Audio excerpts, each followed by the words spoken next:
Well, Broncos Country, the schedule has been released, and I have the pleasure of breaking it down, talking about our thoughts, and we're going to give our very accurate, as they are every year, predictions with my good buddies Kodiak, Broncos podcast, and Jeremy. Gentlemen, how y'all doing? We'll start off with Kodiak. I'm doing amazing. Feels like there's nothing else to look forward to, really, other than OTAs and training camp.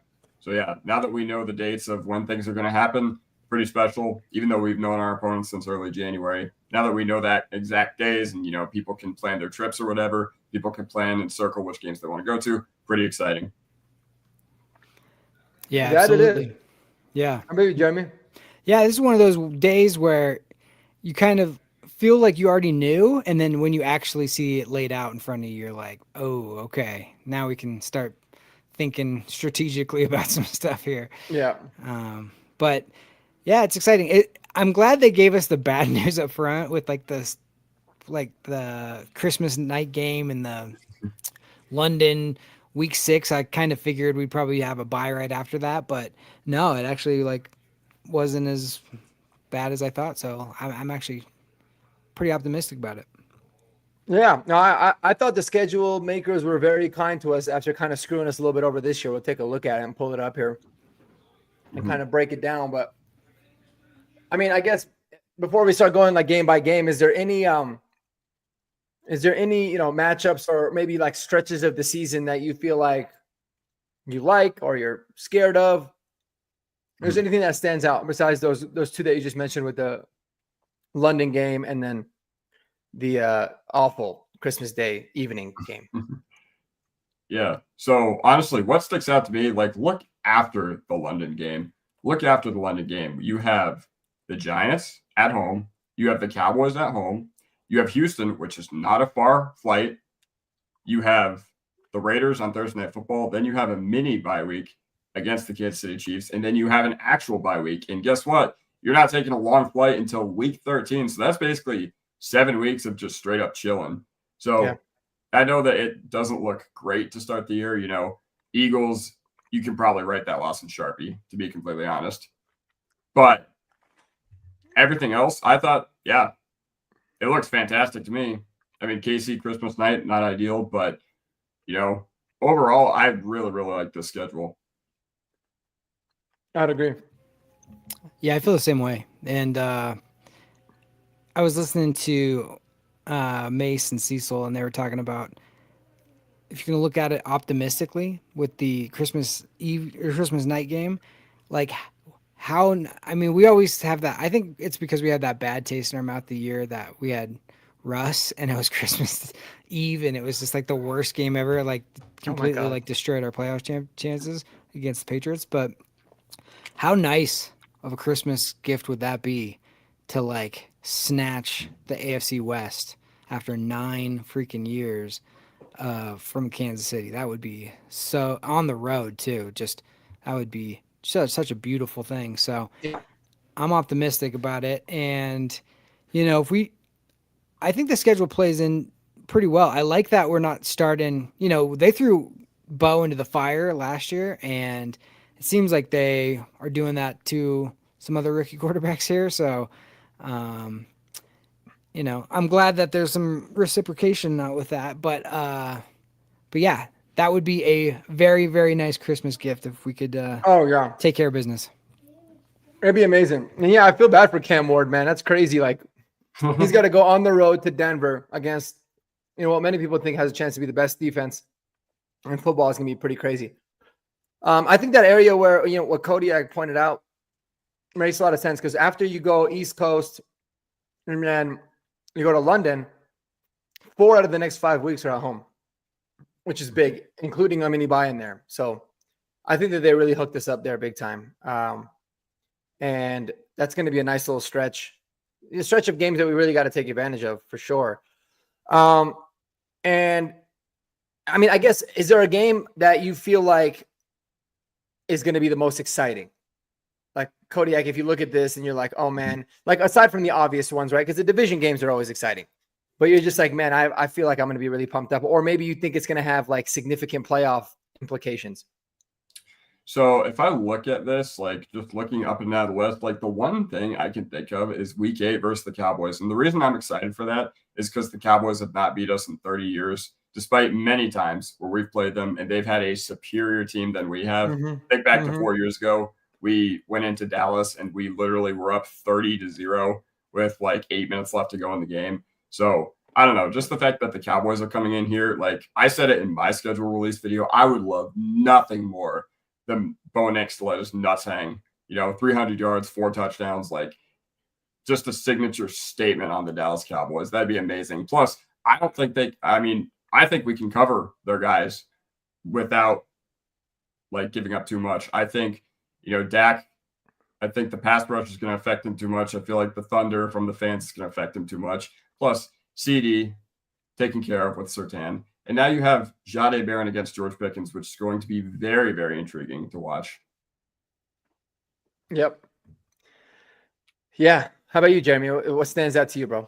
Yeah, you know what? The one that we were talking about that really stood out was the Sunday night game, Week 13, after our bye week against the Commanders, Jaden Daniels versus Bo Nix. And that Exactly one what I was just thinking of, feels like, yeah, man, because we're already going to be itching for it, like after a bye week, and then you have to wait all Sunday, and then you have Sunday night football, and it's the Commanders, and I don't know where they're going to be at schedule or like standings wise, but just that battle of the two quarterbacks from last draft is just like, that's a tasty one for sure. Yeah, that was the one that I was thinking of, man. I feel like that's going to be a hell of a game. They're going to hype that one up a lot. And talk about a statement game. I mean, you're traveling East Coast again, playing against Washington, obviously a team that, that whole franchise is fired up for the direction that they're going. And that's going to be a big one. But I kind of look at that little stretch, like after the Raiders game in Week 14, when we play the Packers and the Jags at home, like two games that I feel like, even though I think both, Packers, I feel like are going to be solid again. Jags, I think are going to be very significantly improved. Those are probably going to be like must-win games for us, especially going into that Chiefs game. And it's like, against teams that you should probably beat, especially being at home. So I think that's a really underrated little stretch there too. But we'll see. And then just like Pro 16 came, the first thing that I always look at when we get the schedule release is like, when's our bye week? And the Week 14 bye last week was super late, but I think it came at a really good time. But I love the Week 12 bye. I think that it's a perfect time in the middle of the season. After you get all the traveling and everything done, once you come back, it's 3 home games, 3 road games. And you kind of hit that later part of the stretch after that. So I think the bye week is something that I always look forward to checking out. Yeah, exactly. Remember like 2014, we had like a Week 4 bye. That I just hated that. Oh, brutal. I hated that so much. Which one? Remember 2014? I remember we started off against Indianapolis and then against Kansas City, and then we went on the road to Seattle for the Super Bowl rematch. And then right after that, we had a bye week. Oh, yeah. Bro, a bye week I'm pretty sure the exact day was like September 30th or something. I'm like, what's the point? Yeah. A bye that early. Yeah, no, the Week 4 bye is whack. I mean, I remember the Chargers had it last year, and ironically, I think it came at a really good time for them because they were kind of banged up. But yeah, no, I hate a Week 4 bye. I feel like they gotta make that a little bit later. They should probably, what they should do? They should just have like one dedicated bye week for everybody. I agree, and I just think knock it all out at once. Like, yeah, okay, guys, half. and freaking maybe half, because you don't want no football for a whole 2 weeks. Yeah, it'll be 1 week. Well, I know, but I'm just saying, like, it's 2 weeks. That would be like, 14 days or whatever. Yeah. Oh, yeah, I know what you mean. Yeah, but I just feel like, if they did it like, they just did it like Week 7 for Week 8 for everybody, it just, and then maybe they extended the season. They started it later. Cause I love it. I think that they need to do the Super Bowl the Sunday before. Is it President's Day? Yeah, they should. Yeah. And then everybody just has President's Day off. And that's the way that it should work. The day after the Super Bowl should be a holiday. And I think 'Cause that's I'm always drunk as shit going to work on Monday. You're like, Just oh, miserable. I celebrated President's Day really hard. I think that's kind of where we're headed, but it is kind of nice too if you look at the schedule, like having a little mini bye before the home Kansas City game, and then we have another bye following that game, their actual bye, and then you kind of are on that short week going into the Kansas City, the Christmas Day game. Um, but if that last week ends up meaning something against the Chargers, it'd be nice to have a little more extra time to prepare for that too. If optimistically, if we were like doing really well and we don't need to do anything for that final week, it could be a long layoff of like, Thursday, you don't have a game Sunday, then you might be resting people, like knock on wood, let's hope, week 18, and then you're either playing or you have a bye, whatever, and it could be a longer layoff, who knows, but it's kind of nice to have those like mini breaks too, if you look at it that way, but like you said, the last chunk of games there after our bye, I mean, Commanders are not going to be any slouch, especially on like primetime football at Washington. Then you go at Raiders, which is always tougher than it should be for us. Yeah. And then you have Green Bay, Jacksonville, Kansas City Chargers to like end it out. So, you kind of want to be able to be in a good position heading into that last month of the season. Because any of those games could be pretty tough. And it seems like all those teams could be in the mix for playoffs too. So, Yeah, for sure, for sure. And going back to the discussion about potentially 2 bye weeks, I mean, I don't understand why more teams don't do that, like the way college does, where teams have multiple bye weeks a year. But I think next CBA, I don't know when the next negotiations are, but I think that's something that will be brought up. I think they're going to make it like an 18-game season, but give every team an extra bye, which I think would be a fantastic idea. I hate the bye weeks though. Oh But yeah, they're horrible. I agree. They're I think that it should be something that the league looks at. And we got 4 primetime games. Mhm. yeah. 4 scheduled primetime games. You never know. We can get a 5th one flexed in. But I mean, think about this. Like when we got Russell Wilson in the initial trade, they put us on a lot of primetime games. We realized that was a huge mistake because it was embarrassing. And I was like scarred for the longest time of being on national television and just getting absolutely boat raced.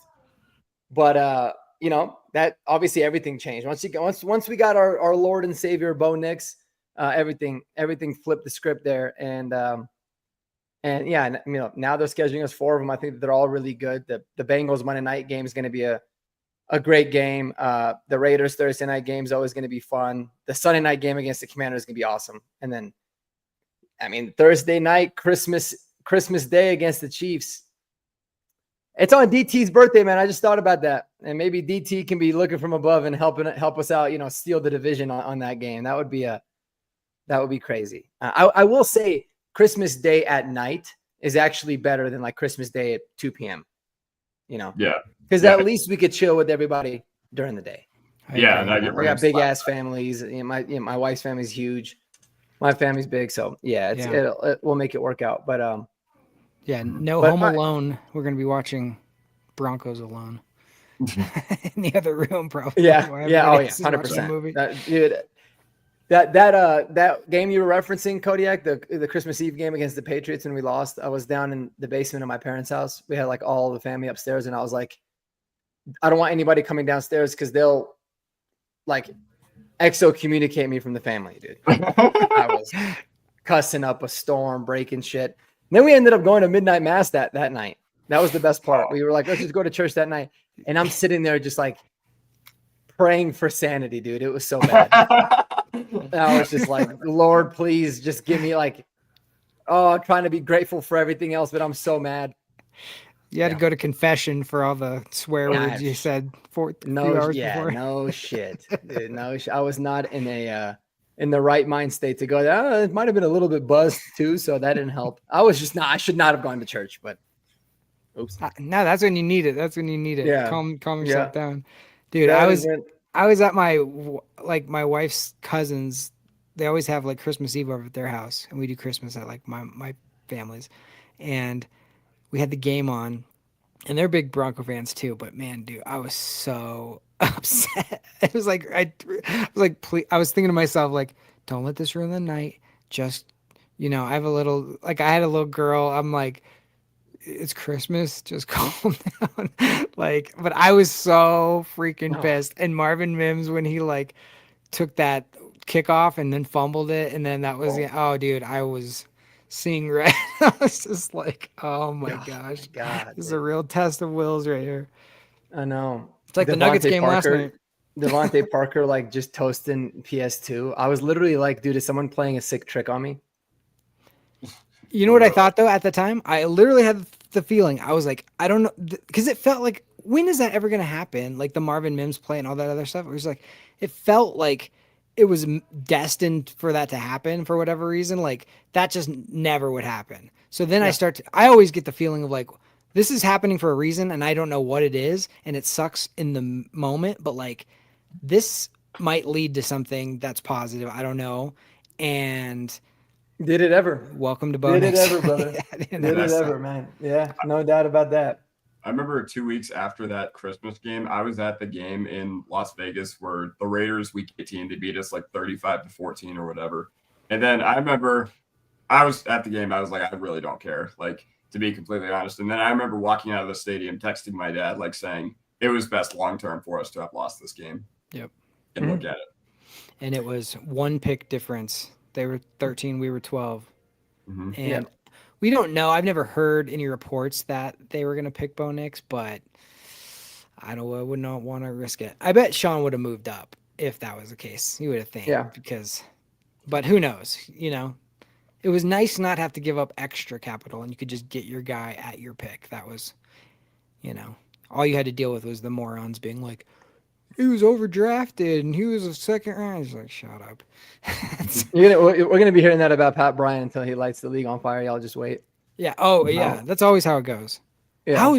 And then it'll be like, how were you so smart to take him in the third round? Yeah, exactly. Exactly.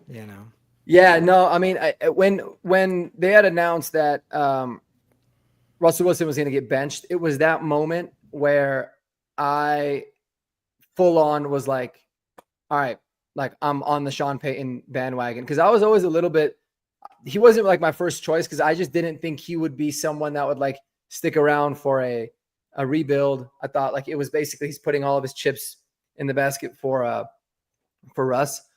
And when he made that move and it was obvious that like he was going to fix it and he was going to get his guy, I was like all aboard, because that's what I was worried about, is that we were going to keep trying to Band-Aid fix shit, continue to try to find the next washed veteran quarterback. But that was, yeah. So it's a good point, man. Sometimes those really terrible games end up leading to some of the best things. And that's a perfect example of that. So I know that, you guys probably have your predictions, right? You've probably gone through the schedule. You have a little bit of that. And so what I want to do, maybe I'll start off with you, Kodiak, if you want to just go through what you have the final record as, which games, week by week, which was a win or a loss, kind of a brief overview into why, and then we'll pass it over to Jeremy, and then I'll wrap that segment up. All right. So I was not expecting my record prediction to be as optimistic as it is, because I was like, well, progression in the NFL isn't linear. We got a lucky draw kind of last year with the NFC South, whatever. But then I look up and down the schedule and I'm like, we have the defense to beat any of these teams, literally any of them, any one of them. The only question is which games can our offense step up in? And so, beginning with week 1, that was the best draw we could have gotten, in my opinion. That was the best draw we could have gotten, because you look at these quarterbacks, even if they have good rookie years. But Knicks last year, Seattle, ugly performance. Last year, Jaden Daniels lost by double digits against Tampa Bay. The year before, CJ Stroud boat raced by Baltimore. So even if these teams have really, really good quarterbacks early on, like they struggle. They struggle week 1. And this is a game that, as Ward gets better throughout the season, you get to catch him while he's not really acclimated to the NFL. So, and you get the chance to showcase your defense and potentially tee off on him. So I'm really excited about that one. So you got that one as a win, I'm assuming. Yes. Mm-hmm. Right, Jeremy, any thoughts on that? Yeah, totally agree. I mean, even if he ends up being awesome, like I felt like Bo Nix was about as pro ready as you could possibly can be, and he looked, a little uh, excited those first few games after having a great preseason. So and with coming against a really tough defense, that's just man, that's a tough assignment for him.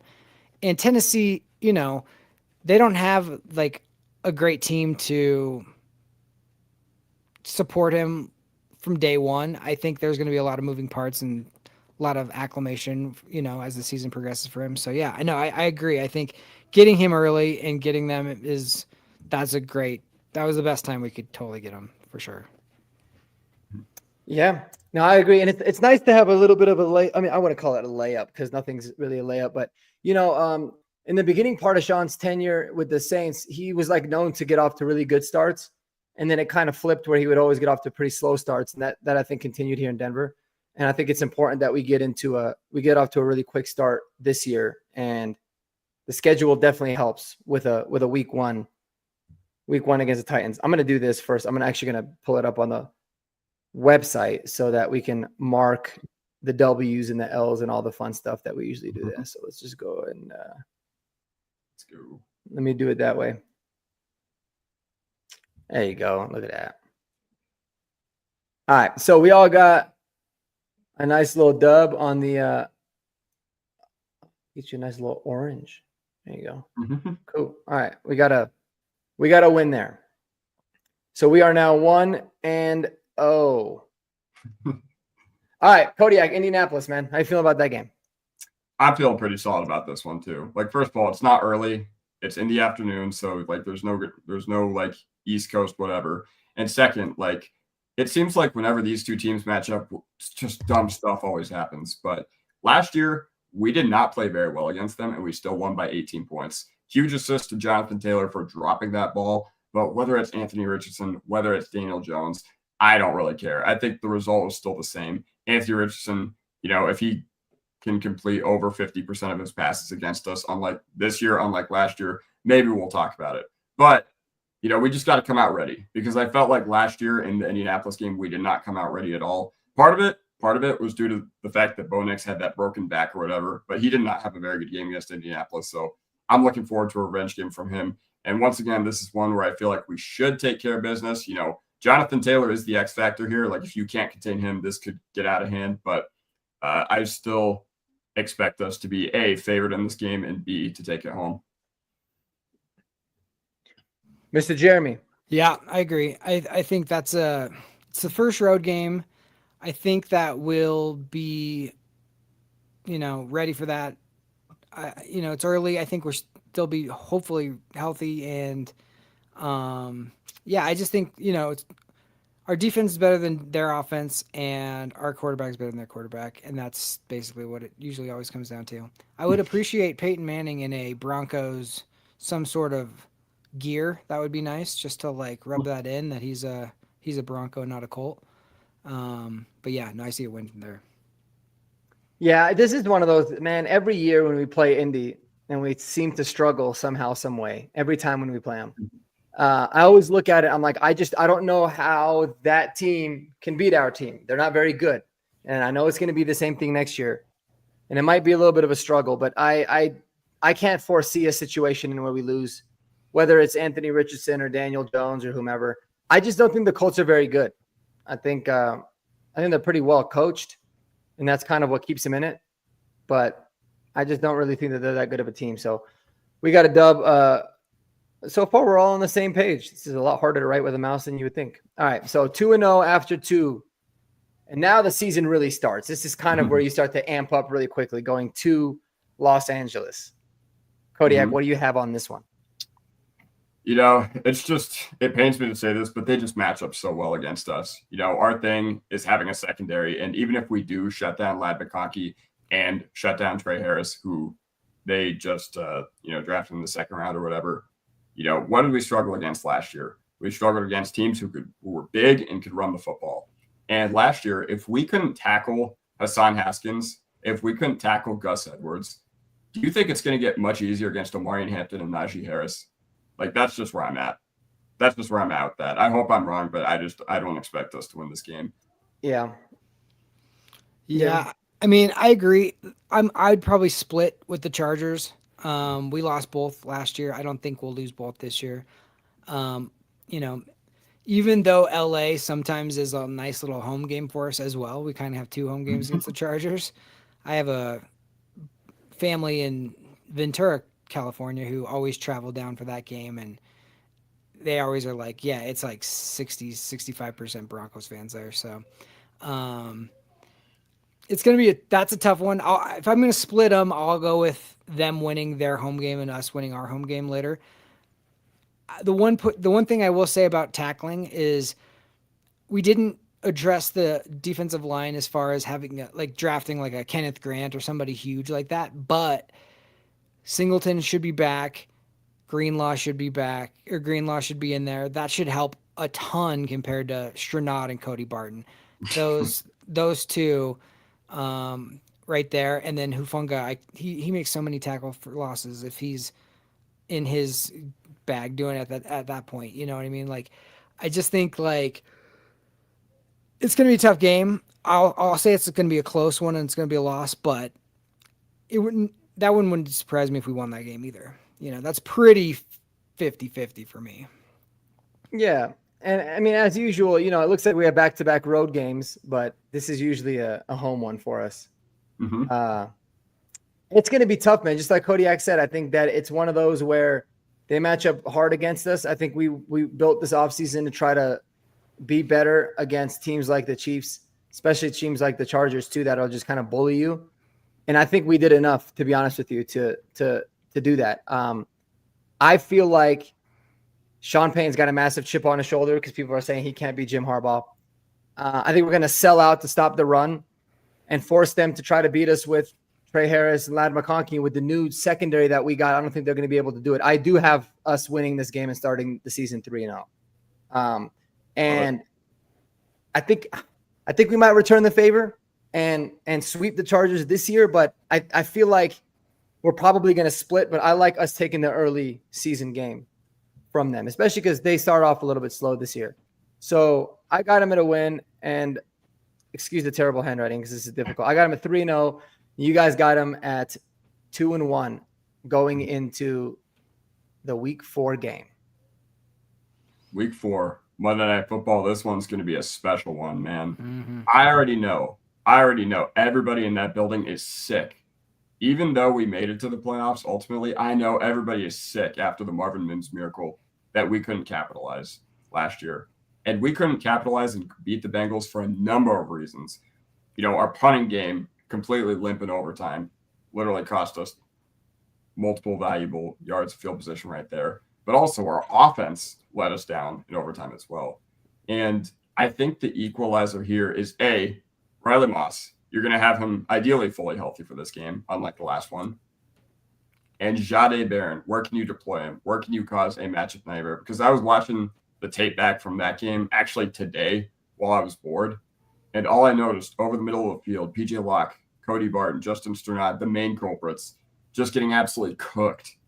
So I think the equalizer here is, while I do think the Bengals are a more dangerous team than we are so far, I think we'll get him back this year in front of our rowdy fan base. Nice. You got a W for Kodiak. I agree. I think this one is like circled on Sean Payton's desk because he could have went for 2 after the Marvin Mims miracle, as you said, and he just there was kind of like this weird timeout, and then he ended up kicking it instead, and I think he's kicking himself for that. The Bengals want to outscore you. That's their plan, and they aren't worried about stopping you. They just think they're going to outscore you. And I think our defense is much, much, much, much better than their defense. And, I think Evan Ingram and RJ Harvey, those additions along with Pat Bryant, I just think we can. I remember that in that overtime game, I can't remember who the receiver was, but we missed on that one throw when we had that drive. And if he would have caught that, we would have been in field goal range, and we that was Troy Franklin, sir. Yep. Yeah, that was Yeah, tough. If he got that, he'd still be running today. Yeah, and that would have been it. So, I just think that's left a bad taste in everybody's mouth. Bo's, Troy's, Sean's, the defense. So, yeah, I like it. I think the whole team is going to be circling that one. So I like that for a win. Yeah, I mean, Cody, like you said it, man. Last year, Justin Strnad, Cody Barton, they were getting cooked. Who was cooking them? Do you know who was cooking them?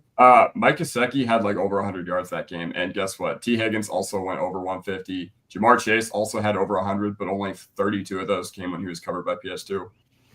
So yeah. Yep.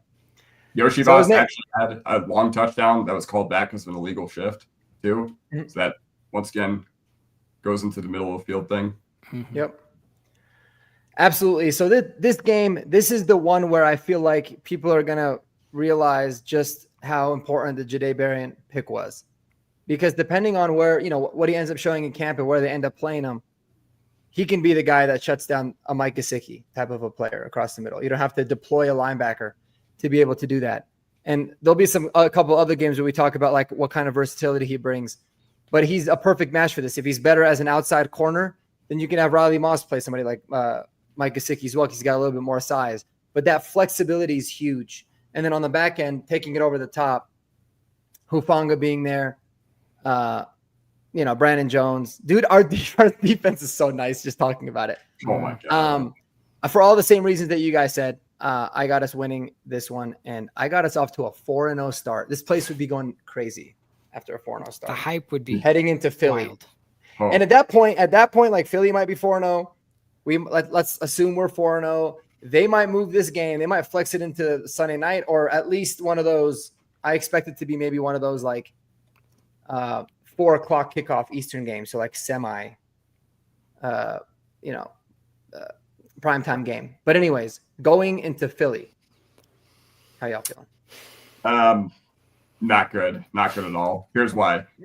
I think the reason this loss can be written in Sharpie is because you have a short week with the Cincinnati Bengals. Like, you don't have a short week as in like you're playing a Thursday night game, but you just have a shorter week and you're playing a very, very tough conference opponent, and you have to fly to the East Coast. And then you know that as soon as this game ends, probably 1 hour later, you are going to be flying across the pond to Europe. And it's just really, really hard to catch the defending champions in circumstances like this. Like, I think this is the one kind of scheduled loss that we got throughout our schedule. And, this is more of a test for our offense and our offensive line above all else. How do you fare against the relentless Philly defensive line? And, we talked about it. If the second level of our defense can contain Saquon, then we do have a chance, but I don't see it happening. Yeah, if it's I could just see like it's going to be an emotional Monday Night Football game. If we get that win, you're on a short week flying across the country for an early Sunday game. There's every excuse in the world to lose this game, like emotionally, and just everything about it just it screams like you're in a bad place.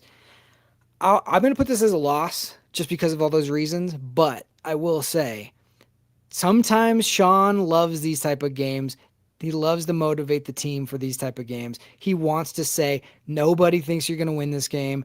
Nobody, you're about to go on this road trip to London, and this could be like the rally point. Remember, like last season, the game before they did the West Virginia trip, they went out and won that game, and nobody expected. I think it was Tampa, and we smoked Tampa, by the way, and Tampa was good. So you just don't know. I just knowing Sean Payton, I just feel like he's got some motivating things, up his sleeve for that game. And I'm going to say it's a loss just because I don't want to be like one of those Bronco fans who's like, hey, we're going to go 16. Well, my ass had us started 14-0. 4-0. Yeah, exactly. Like, yeah, I don't want to be like it'll balance out. Yeah. Right. I think that, everything is leading to that, but I'm just saying there's something weird about Sean Payton with these type of games. He just likes that's the thing I will say I love the most about Sean Payton and like the philosophy of the way he picks players, the way he builds his team. He wants people that love football because like he's won a Super Bowl. He could be sitting home with his millions of dollars and his Jordans and just be chilling, right? But that's not who he is. He's here. I mean, he had the cushiest television job. He loves the competition. He loves it. Like the Zach Allen interview that he did with Chris Long. Zach Allen was like, Sean will just talk your head off about every story because he just loves it. I don't know. That's the thing is, I don't want to say this could be maybe if everything goes completely well, this could be a Super Bowl preview, but this would be an interesting one for sure. I'll put it as a loss, like I said, but yeah, I don't know. I have my eye on that one for sure. Yeah, no, me too. I think it's definitely a loss for us for a lot of reasons. The short week is going to be tough. Emotional game against Cincy, flying East Coast, the early kickoffs I hate. Philly's obviously the defending champions. And we might have our eyes already set on like prepping because we're probably going to stay East Coast and just fly straight to London. That's what I would do for a matchup against the Jets. I will say this. I'll say that if we ended up winning this game, I could see us having a letdown the following week against the Jets. Like that would just scream, oh, look, everyone's talking about the Broncos, and then somehow they lose to the Jets next week. That's how the NFL tends to work. Yeah. But yeah, I think it's going to be just a little bit too much, but it's going to be a great test of where we are, right? Where's Bo Nix in year 2 of his development? Where are we in the third year, but really the second year of Sean Payton kind of implementing his team. And I would feel damn good about it still, 4-1 heading to London to play the Jets. And Eli Betts says week 6 is a loss. You can just scribble that in right now. And that's the funniest. That's comedy. Because I like our chances in London against the Jets better than I do our chances at home week 1 against Tennessee, in my opinion. But go ahead, Kodiak. What do you got on this one? All right. So I think he's saying because Woody Johnson is an ambassador for the UK. I mean, if you're concerned about rigging games, maybe you have a point. But if you're talking strictly football, not going to happen. Like, I'm sorry. I love it. This just ain't going to happen. Okay. What happened last time Justin Fields played against Vance Joseph defense? He destroyed us for 3 quarters. But Justin Fields is terribly inconsistent. And I already know that we're going to want to get him back. And guess what? If there's one game where I think Broncos Country can truly make a difference, it's in a neutral site. And I can imagine that the Broncos have a huge European fan base. The Jets, they have a decent fan base. They don't really have the following that Broncos Country does. And, it's time to see how this offense can travel against a very physical Jets defense, now coached by Sean Payton's boy, Aaron Glenn. And, yeah, I'm just looking forward to seeing what Sean Payton has schemed up against his former protege. And, love you, Darren Moogie. Love you for firing Aaron Rodgers and making him fly to New York just to tell me that you're cutting him. But, I think we're escaping London with a dub. Yeah, I totally agree. I think, like we saw last year with the whole like camaraderie West Virginia trip, I just think that Sean does a good job of like getting the team to really, bond in these type of like back-to-backs. And yeah, I think I think there are going to be a lot of Bronco fans, and I think a lot of the Broncos players will be excited about playing in that game. And yeah, bro. And our part owner is from there. You know that's what I mean? true. Lewis Hamilton. Yeah, that's true. We got Louis Hamilton out there. One thing I will say real quick, I just checked the Eagles schedule. They have a Thursday night game following the Bronco game.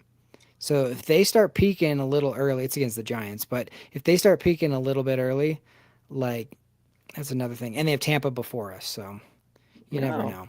You never know.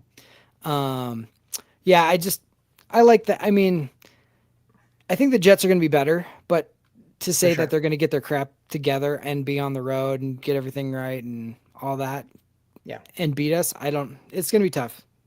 I would pick us to win that game. Yeah, I mean there are a lot of times there are upsets in London. I do think the Jets are going to be better. I like Aaron Glenn a lot. I think they're finally on their way and like step one of being in the right direction. But we're smoking the Jets. We don't have to talk about that much more. So 4-2, 4-2, and 5-1, and then we come home. No bye week. After an exhausting road trip, East Coast, then going all the way to London. We're going to be crazy time zones. I don't know how the jet lag's going to work. But luckily, we got the New York Giants. So Kodiak, take it away with the Giants. Real quick, before we talk about this game, I want to highlight this Eli Betts comment that says Brees always tears up the Broncos. I mean, 2022, you had a point. 2023, you had a point. Last year, 10 carries for 4 yards. Yeah, he really tore us up there. and he did tear his ACL against the Broncos. So he did. Yeah, Eli wasn't specific. Okay. Yeah. But you mean tears up his ACL is what he means. So listen, with the New York Giants, there could be an equalizer here, not having a bye after the London game. But you guys definitely aren't going to be able to see this on my phone. But I've got a tweet from Zach Stevens saying that the Broncos will be the 20th team in NFL history to play following an international game. And guess what? Those teams are 12-7 coming off the international game. So with a team like the New York Giants, that could potentially be an equalizer. But, any other point of the season, this should be like a 42-0 win. Like, I'm not even joking when it comes to that.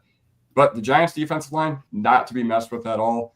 But the rest of the team, they just don't have a lot going for them. They have bad coaching. Like, I literally consider them the NFL's new Cleveland Browns. So I'm expecting, like I said, we're coming back from an international trip, but this should be a blowout on paper.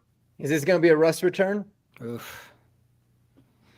Man. I forgot he was with the Giants, to be honest with you. Oh, God. That's a good point. I did too.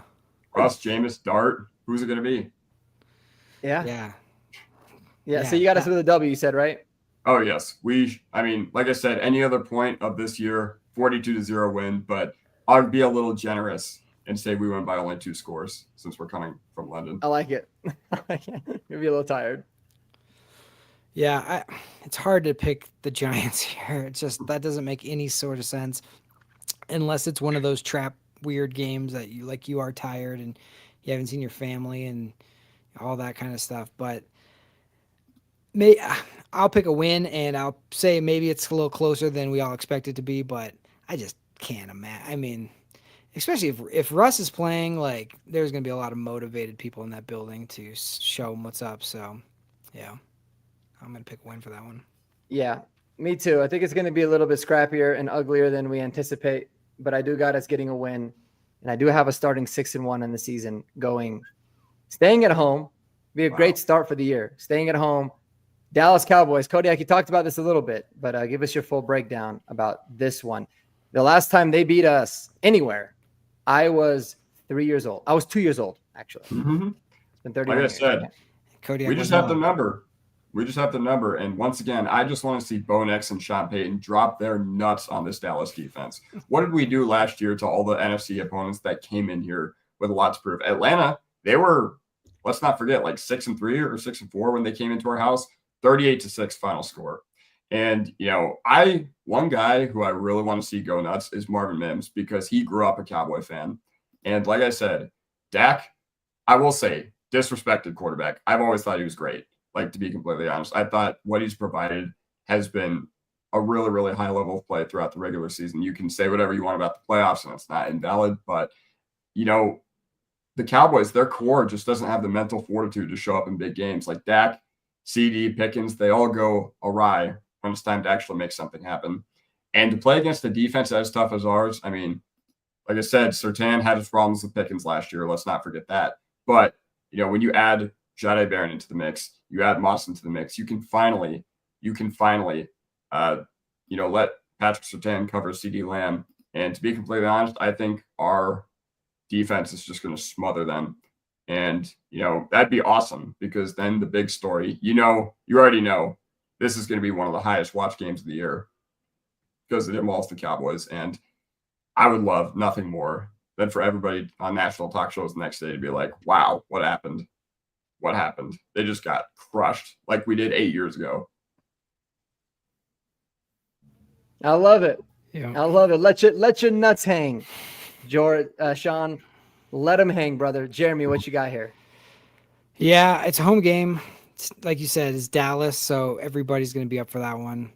You're going to have a bunch of Dallas fans in the stands just acting a fool like they won something in the last 30 years. But we I can't bet against the Broncos when they haven't lost to Dallas and what year was it last time? 95. 95? Yeah. Oh, okay. I was 4. Yeah. I mean, I just can't. I just don't see it. Like, we're a better team. It feels weird to be like, we're gonna win that one. We're gonna win that one. I just feel there's something wrong in my like. I'm preconditioned after like a decade of being like, this doesn't feel right to keep saying this, but I mean, that looks like a win. Like, it just does look like that would happen, and I don't think that would be like a trap. It's interesting we play two Texas teams back to back, but this one's at home, so I'm going to pick a win for this one for sure. All right, so 6-2, 6-2. Guys, I'm not going to lie. I think this is the game that we drop. Okay. I think that the 30 years and whatever, that's got to come to a streak at one point. Do I think we're a better team than the Cowboys? Yes, but they have some matchups that I don't necessarily like. I mean, the Pickens and CeeDee Lamb is going to be a problem. Did they sign anybody else besides Javonte and did they even draft it back? They drafted it back, right? I feel like Jaden Blue. But remember, that was like the big thing. Everyone was like mad that they weren't doing anything. Oh yeah, Jaden Blue. Yeah, I just I feel like this is going to be one where it's kind of almost a hangover type of a trap game for the Broncos. I don't know why I have a bad feeling about it. I think the Cowboys are going to be surprisingly better than they normally are. I think they're actually going to have an identity with Dak playing well. And I think they're just going to feel sick of losing to Denver. And it would really suck because I don't want to lose to the Cowboys. But yeah, just a crazy, weird feeling for me. I originally had these flipped. I had us at a loss at Houston. And now I'm kind of having my reservations, but I haven't fully decided yet the direction I'm going to go. But I do have the Broncos losing here and going to 6-2, which, hey, ain't nobody complaining about 6-2. So we're all at 6-2, 8 weeks into the season. It'd be a hell of a cool start. It hasn't happened in God knows how long, but I think it's very realistic. Not even trying to have like my orange and blue glasses on. But now we travel to Houston. Kodiak, what do you got this game going? What do you guys think I'm going to say? Well, I think you're going to say it's a loss. Yeah. I'm going to stick with going for a loss, and here's why. So Houston is a pretty good team. Despite them not playing well for a lot of last year, like they are still one of the upper echelon teams of the AFC. And, they just have some matchups that scare me within the game. The Texans pass rush and secondary are both really, really stout, and I think back to that game 2 years ago. Yes, Russell Wilson was our quarterback, but also Derek Stingley and Will Anderson, they just completely tore us up and they're not going anywhere. And, you get CJ Stroud, Nico Collins, Jaden Higgins, Gillen Knoll against Surtain, Barron, and Moss. That's going to be absolute cinema.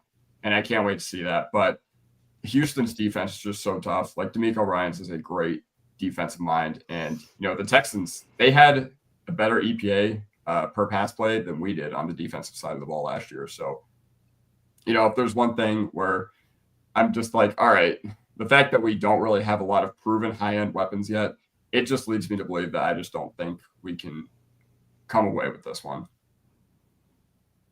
All right. Good points there, Jeremy. I don't want to copy you, but I'm going to copy you.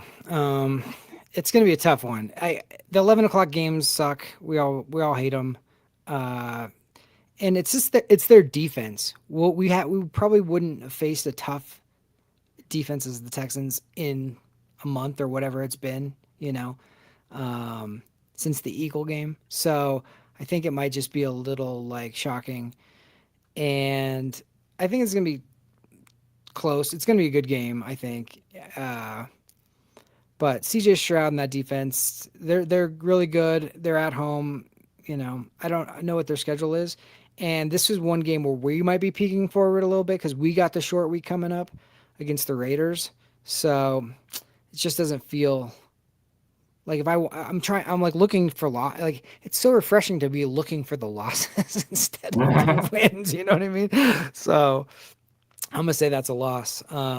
But again, here's the thing about this exercise. It's you go through them and you go, oh, this looks this. There's always some games that you win that you shouldn't, or you didn't think you were going to, and there's always some games you lose that you would be like, I never thought we were going to lose that game. It's just how it goes. So we're going to be wrong about some of these. Like that's just how it is. But this one, if I'm looking for losses, this could be one I could see for sure. Yeah. Before I get to mine, actually, so I remember, Jeremy, it was like yesterday, bro. It was one of the first. I think might have been the first video we did together. We did our season's prediction. Did we both have them 9? I had 9 and 7. Yeah, I think. It could have been 9. I and think 7. you might have actually had 10 and 6. It would have been 9 and 8. Yeah, I had 9 and 8. Yeah, I think I said 10 and 7, which it ended up being. I was optimistic about it, just because of Sean and Bo, but that's where I'm like, going into the season, if you would have just said, oh, just don't go through each game, just like throw it out, what do you think they'll probably end up?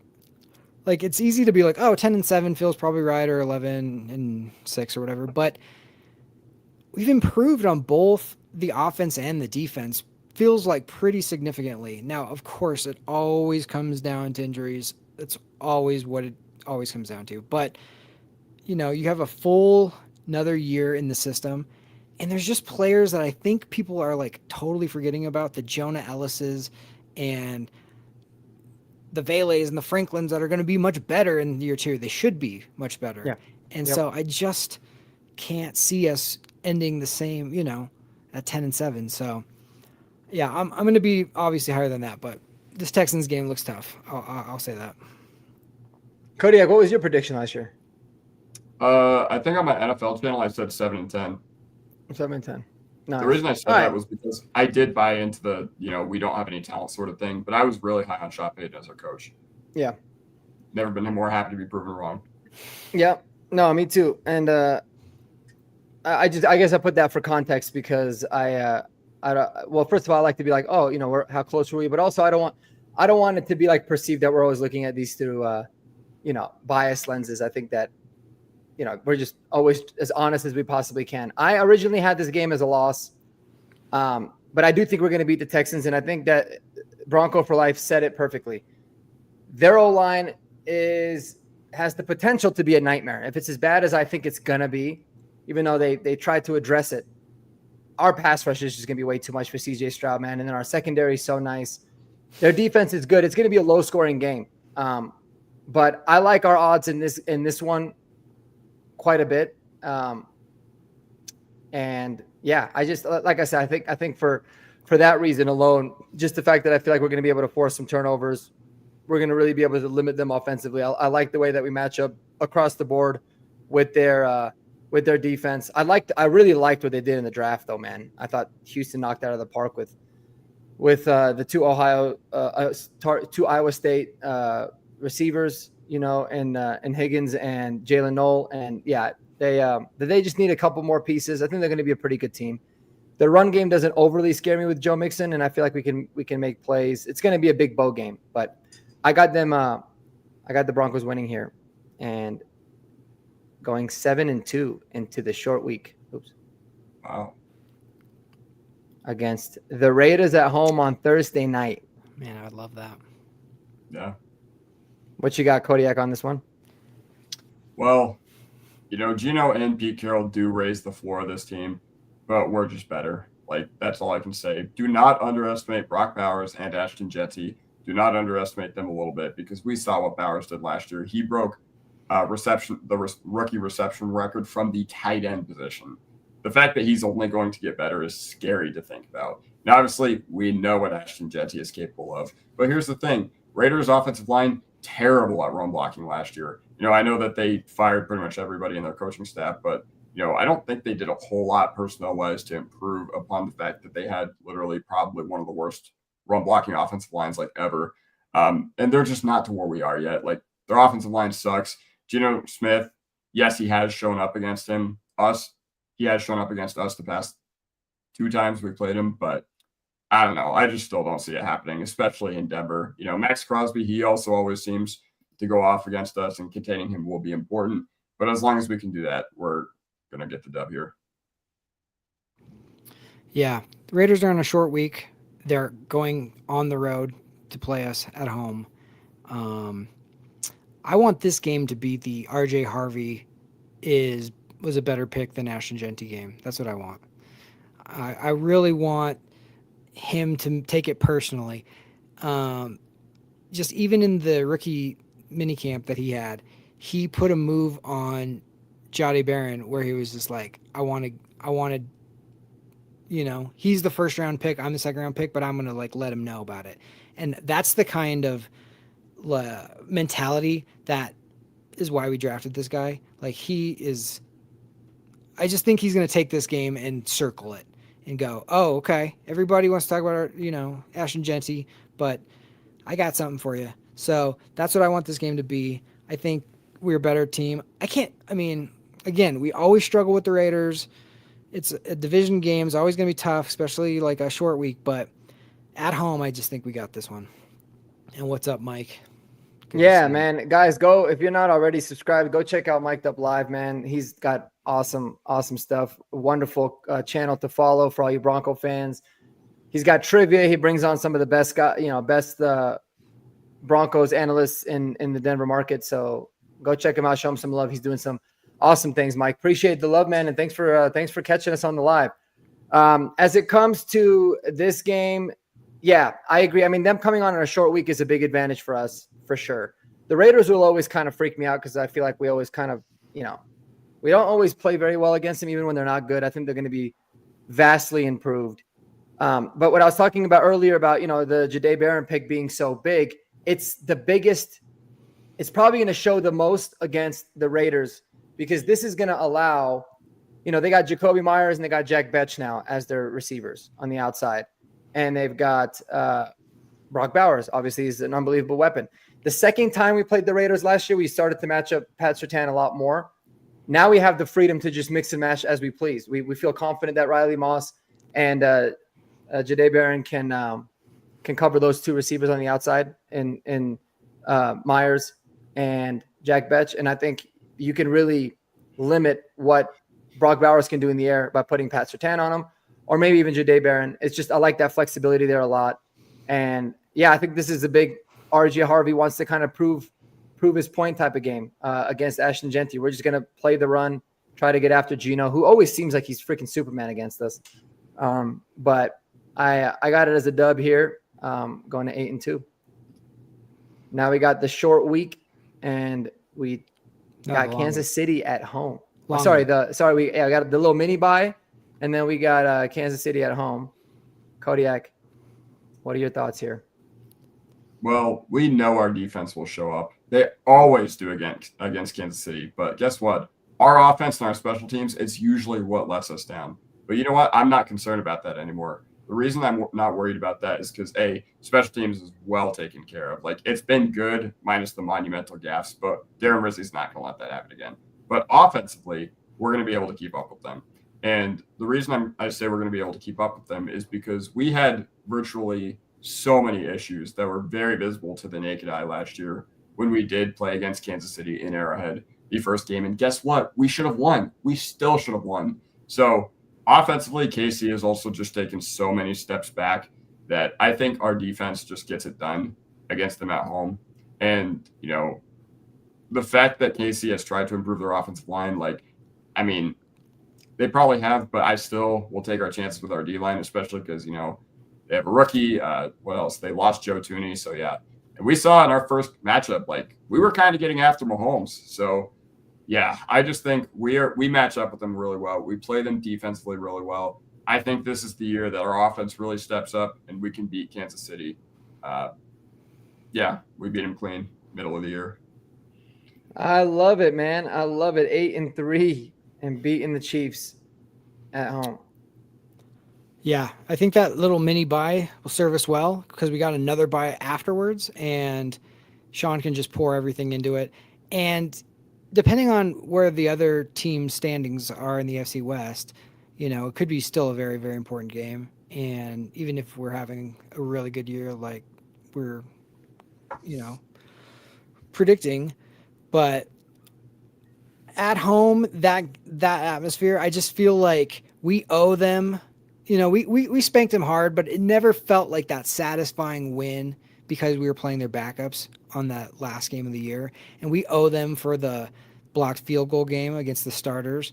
And this is the first game we actually get to play straight up starters. And it's going to be home. We're going to have the extra long time. I just think that they're going to want this one really bad. I could see our edge defenders really going hard after Mahomes in this one, and just really wanting to take it, like them be the stars of this game. So yeah, I'm gonna pick a win here going into the bye. All right, this is the game where I feel like, man, the Chiefs, they just kind of get wild up for. I think everybody's going to be talking about the blocked field goal, and it's going to create a lot of those narratives and blah, blah, blah. Would it change you guys' opinion at all if I told you that Kansas City is coming off of the bye week before they come to this game?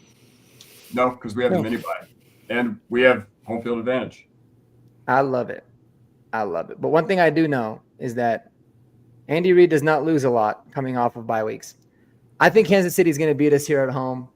It's going to set up a unbelievable second half of the season, or postseason run of the season. But yeah, I mean, I just think Andy Reid coming off of the bye week, like I said, I think everyone's going to be talking about the blocked field goal, and the media narrative is going to be all about the Broncos should have, could have, would have, whatever type of thing, and they're just going to get fired up, and you're going to run across a Broncos team that's a little bit gassed. I mean, yes, I get that we have the little mini bye, but we came through a pretty rough stretch with travel and everything as well. And so I do think this is where Kansas City catches us, and we go to 8-3 heading into the bye week. And I think we'd all be pretty damn thrilled with 8-3 going into the bye week, which is what I originally had. So after the bye week, we travel East Coast to play the Washington Commanders on Sunday night. That's going to be fun, man.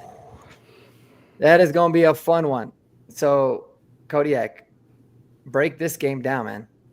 Perfect. This is probably like the biggest I have no idea game for me. Yeah, same, because we've got Daniels versus Knicks on Sunday Night Football. It's fun because these two guys have been compared to each other for years. You go back to the Heisman race that happened a year and a half ago when these guys were in their final years of college. You think back to the 2019 recruiting class, these guys were a part of the same class as well.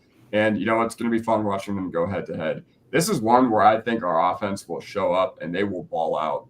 This is one where I think that our offense can really, make a statement game, because they have chances to do that. Throughout the rest of the year, especially early on against the Bengals or whatever. But, Sunday Night Football, if you would depend on your offense to do really, really well, and you could bank on it, that'd just be absolutely amazing. But, Jaden Daniels, he was the Rookie of the Year for a reason. He's an absolute superhuman. And if there's one game that I could see our defense struggle with, it could be this one.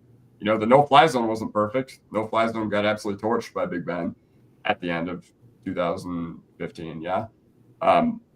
It's just too tough of a contest for me to say that we'll win, especially on the road late in the year. Cross-country flight to the NFC runners-up, especially when they went into Detroit's house and knocked them off this playoff, so they have big game experience. They're battle-tested. I think that that's ultimately the difference for the Commanders here. So I have us with a loss. All right. This one's, man, like you said, this one's so hard because I can see going either way. There's plenty. I could, if I was told to argue one position, I could do it either way. But I just have a feeling, Bo kind of getting not the respect that he deserved last year from the national media. I think some of his teammates might take that and, have a little extra motivation to show that we got the better quarterback, we got the man. And I don't know, coming off a bye, Sunday Night Football, it's just, those are the games that you play football for, this is the spotlight. This is where everybody's going to be talking about it. And I just like Sean Payton in those type of games. I think Sean Payton is going to cook them up, and he's gonna have something going on. Might be you see some RJ Harvey passes. You might see some Crawshaw pass. Who knows what's gonna happen? But these are those games where he really likes to, twiddle his mustache or stroke his cat when he's in his lair while he's cooking something up. You know what I mean? So I'm gonna pick a win for this one. It's so hard though. Like, every screams Washington, but I just have a feeling. Yeah. No, it's you guys all made good points there, man. I look at Washington. I think they were a really good team. They won a playoff game last year. I do think they overperformed just a little bit. I think they'll have a little bit of a come to earth season, similar to what the Texans did, from CJ Stroud's year 1 to year 2, because I think now that there's, more tape on them, that there's higher expectations. And because I think that they didn't really get better defensively. They got more weapons around Jaden Daniels, but that wasn't always the problem. Like, their defense was good enough, and they made like, they were very opportunistic, but on paper they're not really anything all that special in my opinion. Like, I feel like offensively we should be able to move the ball against them, and then our defense, aside from Jaden Daniels being an absolute wizard, Brian Robinson, Austin Eckler, I think we could stop him on the run. Terry McLaurin, Debo Samuel, we match up well against them. I think they still got Zach Ertz there. Their O-line is going to be very improved with Laramie Tunsil. It's going to be a good team. But I think it's a 50-50 game. The fact that we're on the road kind of puts us at a little disadvantage. But I do have the Broncos getting a win here, because these are just the kinds of games that, just like Jeremy had said, I feel like Sean Payton gets his team up for. It's prime time, coming off of a bye week. Washington's coming off of a bye as well, but I like them to win this game and to go to 9-3 here and rebound from the loss of Kansas City. Love it. Love it. That would be so. That's one of those ones where Monday morning you're just like, I'm watching every single thing. I'm watching ESPN, I'm watching Fox, I'm watching every single person talk about this. And I can't wait for Nick Wright after a game like that. You know what I mean? I want to see what his dumbass has to say about it. Yeah, no doubt. And like I said, I mean, when I say, Washington's going to take a little bit of a step back, I still very much see them as a playoff team. I just think they're going to have a different identity. Like, they got to have a little bit of an identity shift type of a year for them. And things might not, necessarily go as smoothly as kind of the little bit of a Cinderella run that they got. So I don't want anybody thinking that, like, I think Washington's going to stink, because I like them. But Dan Quinn usually will, his teams will kind of level off at some point, and we'll see. But they were able to retain their whole staff. Them keeping Cliff Kingsbury, I think, was huge as well. So we will see what Vance Joseph's got in store. That's going to be a good game, man. Going after this, we go to the Vegas Raiders. Mm-hmm. Kodiak, what you got, brother? Yeah, and this is just not too much different from what I had said when we played them a month earlier on Thursday Night Football. I think we sweep, unless the Raiders just take a big jump. I just like our personnel a lot more than I like their personnel. I just think that's what it comes down to. This is another one where I think, the Raiders are just so, unproven defensively, that I think our offense is going to show up, and I think our offense is going to ball out. And it is annoying because, it felt like we kind of played down to them this year, especially early on at home. Like, that first quarter was absolutely ridiculous. But you know what? We were able to come back. And you know what we did in the second game as well? We came back, even being down entering halftime. So, yeah. And with all the issues that the Raiders were able to exploit, we fixed all of them as well. And, this is one where I think, I think Broncos Country makes the difference here. Because you already know that stadium that looks like a giant Roomba, the Death Star. That place is going to be rocking with blue and orange. And if we're having as good a year as we expect, then you already know this crowd is going to go absolutely crazy when we sack Geno Smith. So, yeah, I got us taking this one. I love it. I'm going to pick a loss just because I feel like it'd be bad karma to say we lost to the Raiders last year. We did all right against – we won both on the Raiders, didn't we? Yeah, we won both. Yeah, we swept them. All right. I just have to pick one where I feel like we should win, but we're going to lose. And if it's going to happen, it's going to be after like a huge game, like on Sunday Night Football. it's in Vegas. Are we better? Are we a better team? I think so. Pete Carroll always is like, he's gonna be chomping that gum and, deploying Bowers and Genty and all that. Man, if I have to pick one where I'm like, oh, that one stings because we should have won, I'm gonna pick this one. I fully agree with you, man. I had him as a loss here too for those same reasons. Pete Carroll is usually, the AFC West is going to be so goddamn tough. I feel like we're probably going to end up splitting with all the AFC West opponents, and it would be a positive. That's just how good they are. Pete Carroll usually does really well against divisional teams in his past, and they're going to be much improved. But I agree. I think that we get them at home earlier in the year, we win. But I'm going to tack this up as a loss as well. And it's not even because I wanted us all at 9-4. That's just kind of how I see it. And then a lot of times too, man, when you come off of an emotional win, like in this hypothetical situation, if we, were to beat Washington Sunday night, it happens that, teams can sometimes have a letdown, and for it to happen against a divisional opponent wouldn't be a shocker to me. So we all got them at 9-4 in different ways, but 9-4. Now we got back-to-back home games against the Packers and the Jags. I think this is going to be an incredibly important stretch. For 9-4 it is against teams that we're not really familiar with. So Kodiak, break down the Broncos and the Packers week 15. Absolutely. So when I think about the Packers, their defense did take a nice little step up this past year, but Jordan Love really did not have the season I think anybody was expecting him to.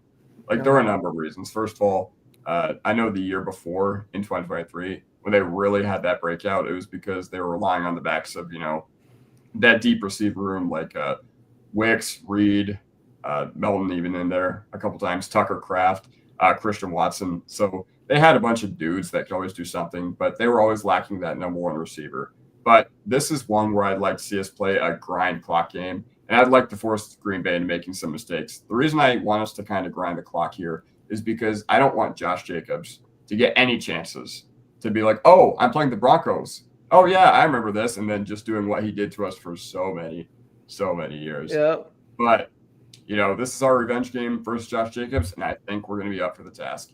And, they drafted Matthew Golden. Sure. I wasn't a big Golden guy, but I know you were, Mark. But guess what? We had a guy who practiced against him every single day.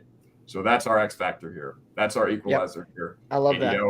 Jordan Love, he has a tendency to have some absolute stinkers. He did last year in some really, really important games. So, yeah, I think you're going to come on the road a mile high. You're not going to beat this defense. I love it. Yeah, I'm going to pick a win. I think this, after back-to-back away games, you're getting back in front of your fans. And just for the same points you guys made, I just think it's going to this will be if we lose the Raiders, like I predict, then this will be a nice bounce back game. They're going to refocus, getting home, get the get-right game. And, I can see this one being a win to start that stretch. It's nice. As tough as this last four stretch is, it's nice that three of them are at home. So yeah. If you're going to have tough games, have them grouped at home. That's nice. Yeah. No, I agree. I like the Packers. There's a lot of unknowns with them. I feel like they should have addressed their pass rush a little bit more in the draft. They didn't, really fully do that. I love Matthew Golden, but I think they still have this issue of do they really have a true wide receiver one right away? The wide receiver room is a little bit weird. But regardless, I'm not overly worried about their weapons. I think our pass rush gets to Jordan Love, and I don't think their defense poses too much of a threat. Who knows what's going to happen with Jair Alexander too, right? As another guy. So I like the way the Broncos match up against the Packers, especially coming off of a loss the previous week. So I got them winning as well and going 10-4 to Jacksonville coming here to visit us. This could be a fun one, man. We got your boy. Yeah. It's gonna be a good game here with the Jags, man. So Kodiak, break it down, man. Yeah, of course. So I mean, I think Jacksonville is going to be much, much improved this upcoming year. I think Jacksonville's offense is going to be an absolute nightmare to play against, to be completely honest, because, you get Liam Cohen, who's an up-and-coming coach who did a lot of really, really nice things with Tampa Bay last year, with Trevor Lawrence. Is he the prospect we were promised? No, but he's still a guy who can deliver and support a dynamic offense. Obviously you have Brian Thomas Jr. Think about the year he had last year. And then you're adding Travis Hunter to the mix. This team's going to be hard. This team's going to be hard to play against. But, with me saying that about Liam Cohen, guess who absolutely destroyed him last year? Guess who won the chess match? It was our defensive coordinator, Vance Joseph. Vance Joseph had him in prison last year, and that was with Evans. Yeah. And that was with Evans, Godwin, Bucky Irving, you name it, on the offensive side of the ball for the Tampa Bay Buccaneers. And I just think we have just more juice offensively than they do defensively. And I think this is just kind of a mismatch that favors our offense. And they're just, warm weather team. I mean, I know Jacksonville's not the warmest place in the NFL, but, team from North Florida coming into Denver late December, it's just not happening. I love it. Jeremy. I'm trying to figure out which way I want to go with these last three, but I'm going to pick a loss here. I'm going to pick just because Travis Hunter's going to pull something out. Hopefully, he's healthy at that point in the season. I mean, not for us. But just because he's such a great kid, and I just like him so much that, I think he's going to really It's unfortunate we couldn't figure out a way to keep him in Colorado because he wanted to stay in Colorado, and that's just, he's just such a once in a lifetime type of guy that it's I could see him having a great game in Colorado. So I'm gonna pick Jacksonville, even though it doesn't make sense. I do think we're better. I do think this is a stretch.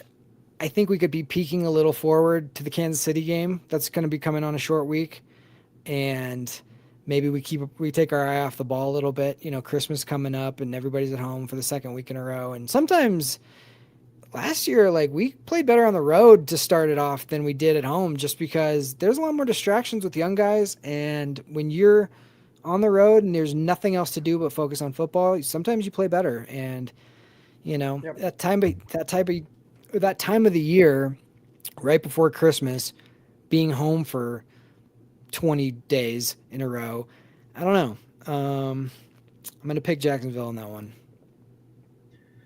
Yeah, I can certainly see it happening. I do got the Broncos winning. It's a far trip west for the Jags to come play here. I think this is a game where maybe Sean Payton wants to troll a little bit. Maybe he rolls out Pat Surtain to play some receiver against, just to be able to be like, I don't think he does that, but it wouldn't shock me if he does, because he seems like he's that kind of guy. Love Travis Hunter, man. I think Jacksonville is going to be pretty good, and they got a good chance in their division even. They could really flip things around, but yeah, I think we got Liam Cohen's number. Our defense is just going to be way too good. I like us getting a win here. Maybe a little bit more of a grind out type of a game, but that would put us at 11. Oh, sorry. Hold on. So yeah, I'm 11-5. Yeah. What's that? I'm 10, you're 10. Let's go. There you go. And 11-4. All right. Hypothetically, guys, if this is how it turned out, very high chance that unless it's the Broncos and the Chargers at the top of the division, this is probably going to be a game that ultimately decides the AFC West, or at least these next two games could, which is crazy. Mm-hmm. Yeah. So going into Christmas Day, evening game, prime time, everybody and their mom is going to be watching in Kansas City. Kodiak, break it down for us first, man. What a game that's going to be. And that's kind of the problem here in Kansas City. We're kind of playing with house money on this one, just because what's our record in Arrowhead all time in December? I don't know what it is. It's terrible. It's horrible. And, to come in here and sneak out with a win in a potential playoff and division title race would be incredible. That Dontari Pope play 9 years ago literally made Kansas City my least favorite team. And it hasn't stopped since then. I'm not even going to lie. But to go in there and come out with a win, oh my God, that would be the most exhilarating win the Broncos have had in God knows how long. But right now, I can't project that for a multitude of reasons. I think the tomahawk chop just might be a little overwhelming for our guys on Christmas night. And you know what? It just boils down to the fact that, yes, even though we match up against the Chiefs very, very well, Arrowhead's just a house of horrors for us. Same with Devil Magic. Same with their Devil Magic. Like, they're going to find a way to sneak one out. It's going to be bullshit. We're all going to be mad, but it's what's going to happen. All right. So a loss for Kodiak, making the Broncos drop to 11-5. I don't know. Mr. Jim. Call it hopium. Call it just something that I just really, really, really want. But I think the only fat man in red that's going to be happy on Christmas is Santa Claus and not Andy Reid. So I don't know. We owe them. We freaking owe them. Like, that field goal block, it just feels like was set up for whatever reason to get them exhilarating, like, conclusion. And this would be it. And I just have a feeling that Sean Payton is going to be like, I cannot let us lose this game. And I don't know what the records are going to be. I don't know what, if it's going to be for the division or if, Kansas City's going to fall off or they're going to be better. Who knows? But I just think they want this game. And like I said before, the week before, losing to Jacksonville because of the distractions, Kansas City might have those distractions. They're going to be leaving their families in the morning and opening presents and all that. We're not going to be worrying about any of that. We're not going to be there. So I don't know. The Chiefs fans maybe won't be as loud because they won't have all the barbecue joints to get them all sugared up, and those are going to be closed on that game. So I don't know. It might not happen, and maybe I'm going to look back and say this is nuts, but I want this game so bad.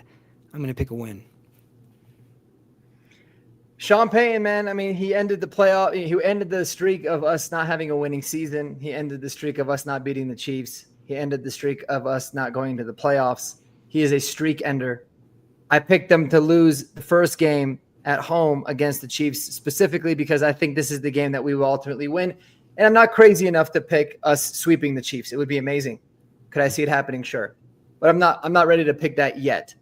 But I think this is how we get our revenge. They beat us in our place. We're going to go down there and spoil their Christmas for all those reasons. This is going to be a game that we're going to be absolutely juiced up for. And, it's going to hopefully make Christmas wonderful. But, yes, I pinpointed that game of how much I hate the fact that it's on Christmas. I do have us getting a win for those reasons as well. I just think it's going to ultimately be we're going to have too much juice and motivation.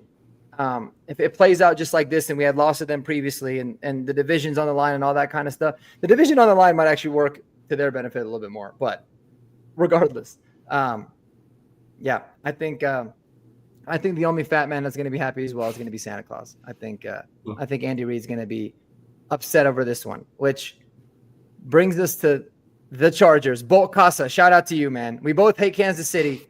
We have that in common. And brother, this could be a game where it's meaningless for the Chargers, it's meaningless for the Broncos, it's meaningless for both, or it means the absolute world for both teams. We have no idea.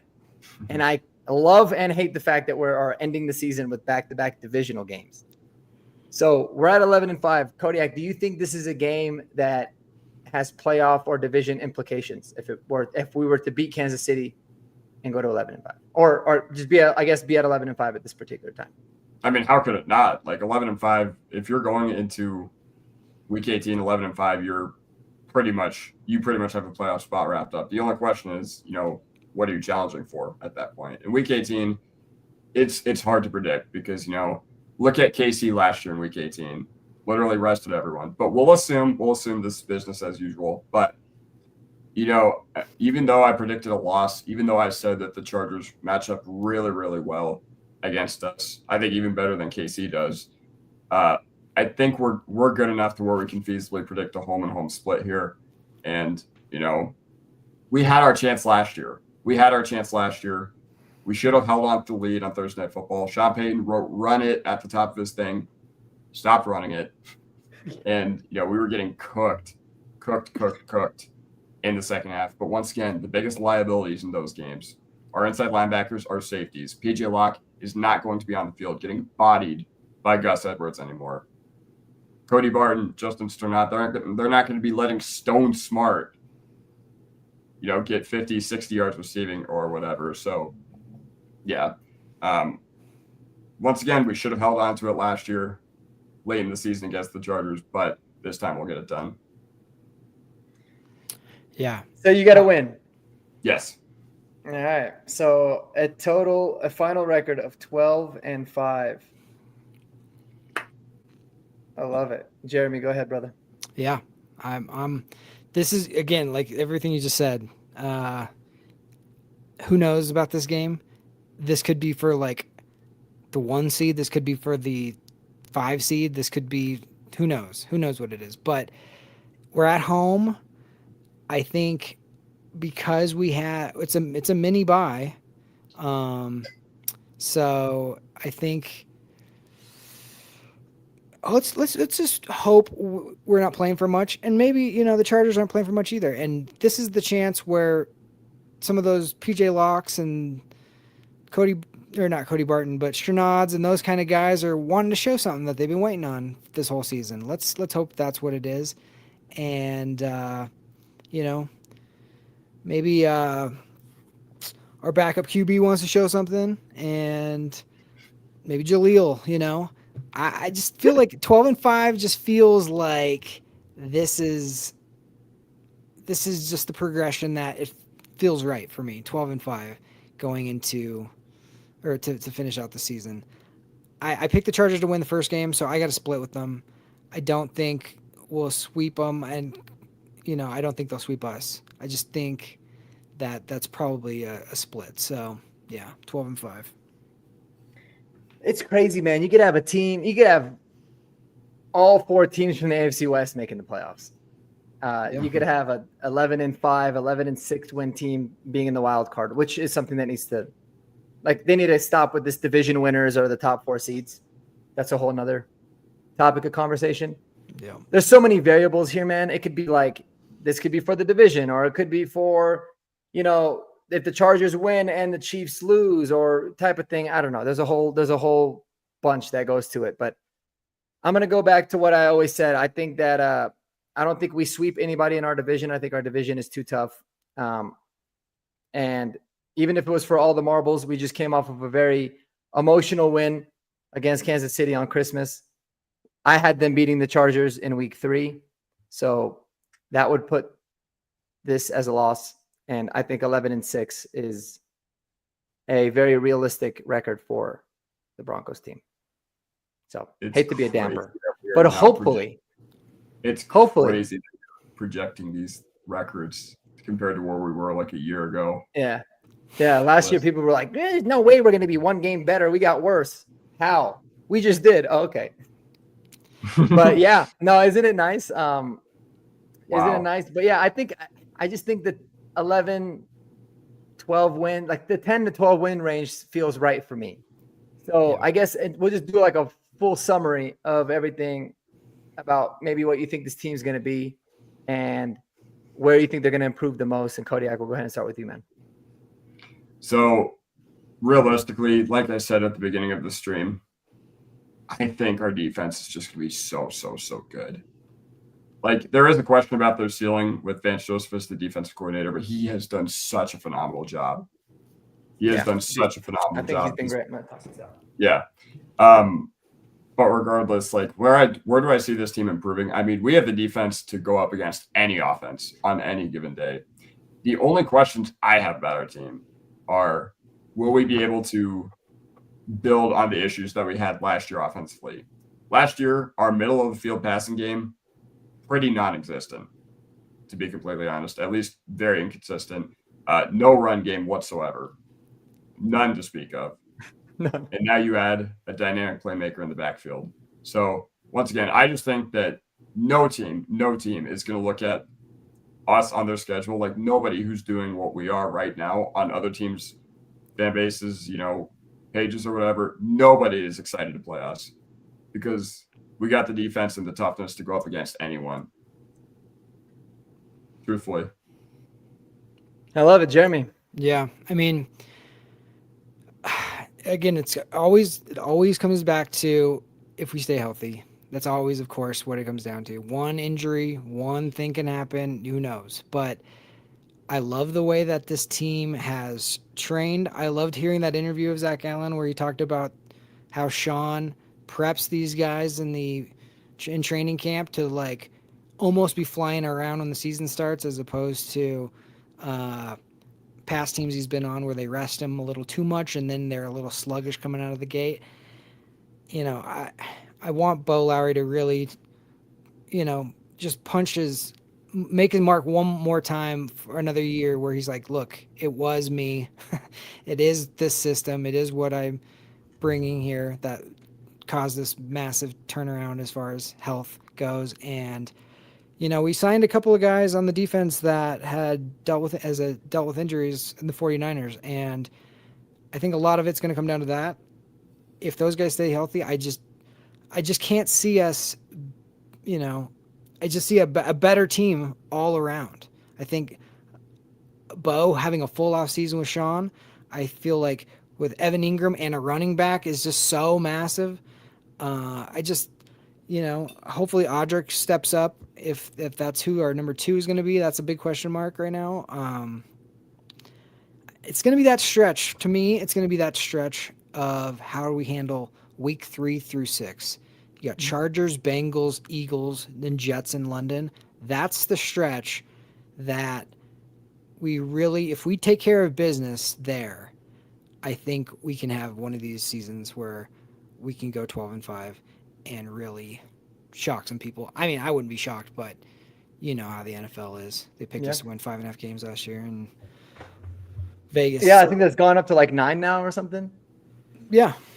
Yeah. It got us quite an improvement. Yeah, I mean, dude, just like y'all said, the run game has got to take a massive step forward. I mean, an absolutely massive step. Like J.K. Dobbins would have been our leading rusher last year by over 400 yards, and he missed 4 games. It was abysmal. Your quarterback, who's not even known to be a running quarterback, is your second leading rusher. It was terrible. Did we do enough to address it? I think we did enough to make it a lot better. But it's gonna be crazy interesting to see where that ends up going. I think Evan Ingram's going to be huge. I think Bo takes a really big step in terms of playing better winning football.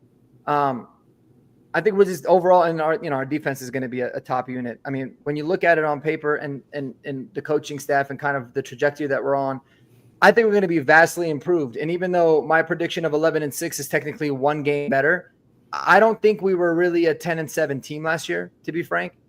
I think we had a lot of growing pains. We kind of stole some wins. Yes, we had some taken away from us, so it all kind of balanced out. But there was still that kind of missing piece of trying to find a little bit of consistency on offense.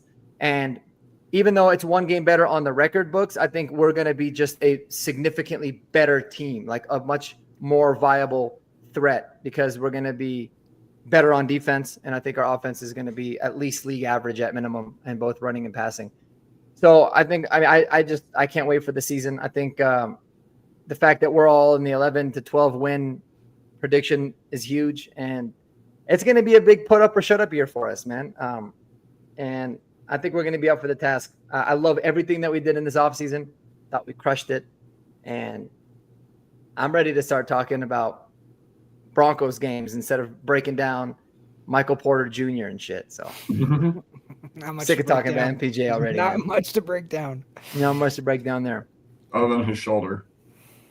Which is broken down.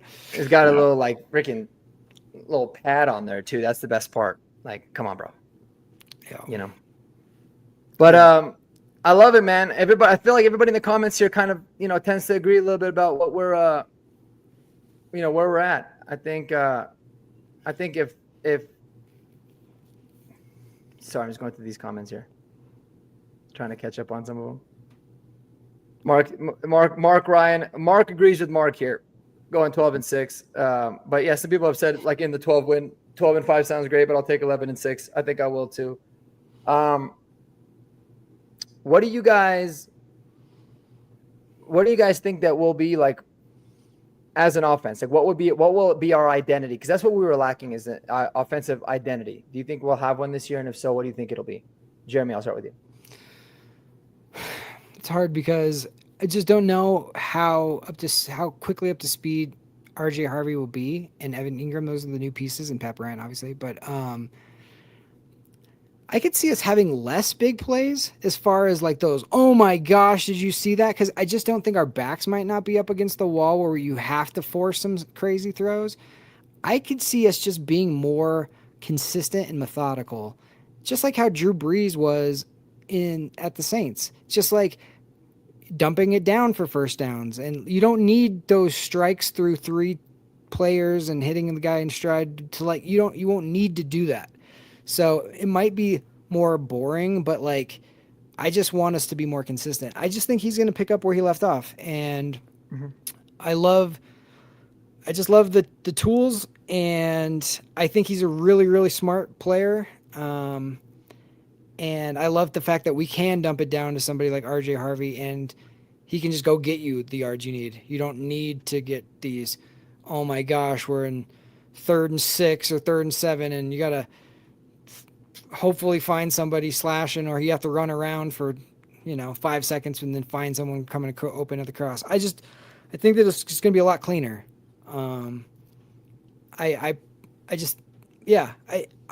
has the clutch gene, and that's been proven, and it's gonna be an interesting year because I could see us handling the games we're supposed to handle, but it's gonna be in those big games, the Monday nights against the Bengals, the Christmas games, the Charger games, where it's like he has to show his stuff again and prove on the stage, the big stage, who he is. So I don't know. I just think the identity is going to be just a more consistent, overall better team. I don't want to put too much on RJ Harvey's shoulders and be like, he's going to come out and he's going to run for 1,500 yards and it's going to be, I just don't think that's fair. I always remember like Terrell Davis when we first got him. His whole thing, his rookie year was like, you don't need to make big plays. Just get the yards you can get, but don't make any mistakes. And then by the time year 2 came around, he goes, okay, make big plays. And he was just ready for it, And I hope RJ kind of doesn't feel like it's all on his shoulders to do something so, unbelievable that we need. I just want our team to be consistent. And I think we've put the pieces together to do that perfectly. Yeah. So. Exactly. Agreed. Kodiak. As far as our offensive identity, I think I do want to go back to the point where one of you said that we think that we're going to get better winning football, because last year it was like, I'm not going to say it was like the Russell Wilson experience, but it was very akin to that, just with a higher floor. But this year, I think we will have a higher floor. Adding Ingram helps a ton. Adding Harvey helps a ton. And, just not the fact that we don't have to watch guys like, I don't know, Lil Jordan Humphrey, the fact that we don't have to watch Javonte Williams, the fact that we don't have to pretend like Lucas Kroll is going to be something, the fact that we've improved so many areas of our offense where we struggled with last year, it's going to be really, really difficult for us to lose, honestly, because I see pretty much any way we could win. You talk about the Chiefs, and yeah, I joked about like devil magic and, ref ball and whatever, but they can beat you in any way. Like if it's a shootout, they're up for the task. If it's a defensive battle, they're up for the task. And I see us following that as well. But with our offense specifically, I mean, what did we add?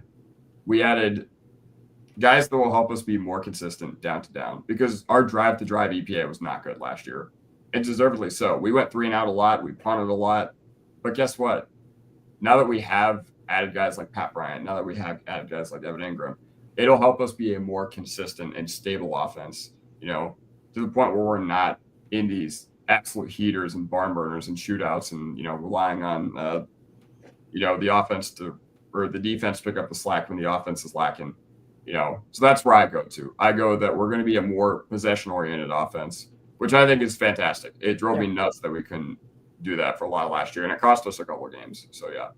Yep. 1,000%, man. Possession-oriented offense, exactly what I want to see. I was so sick last year of watching the 3 and outs, but then there's the inability to control the clock and have any semblance of control of the game, whether, it was early in the games, we kind of kept teams in it, or we couldn't seem to put teams away, or late in games, we never, we had to kind of rely on some, last second magic to be able to have these drives. But yeah, I think for us, it's going to be a clock churning type of an offense. It's very similar to what we saw with Drew Brees and the Saints. I think Bo Nix is going to have a massive leap.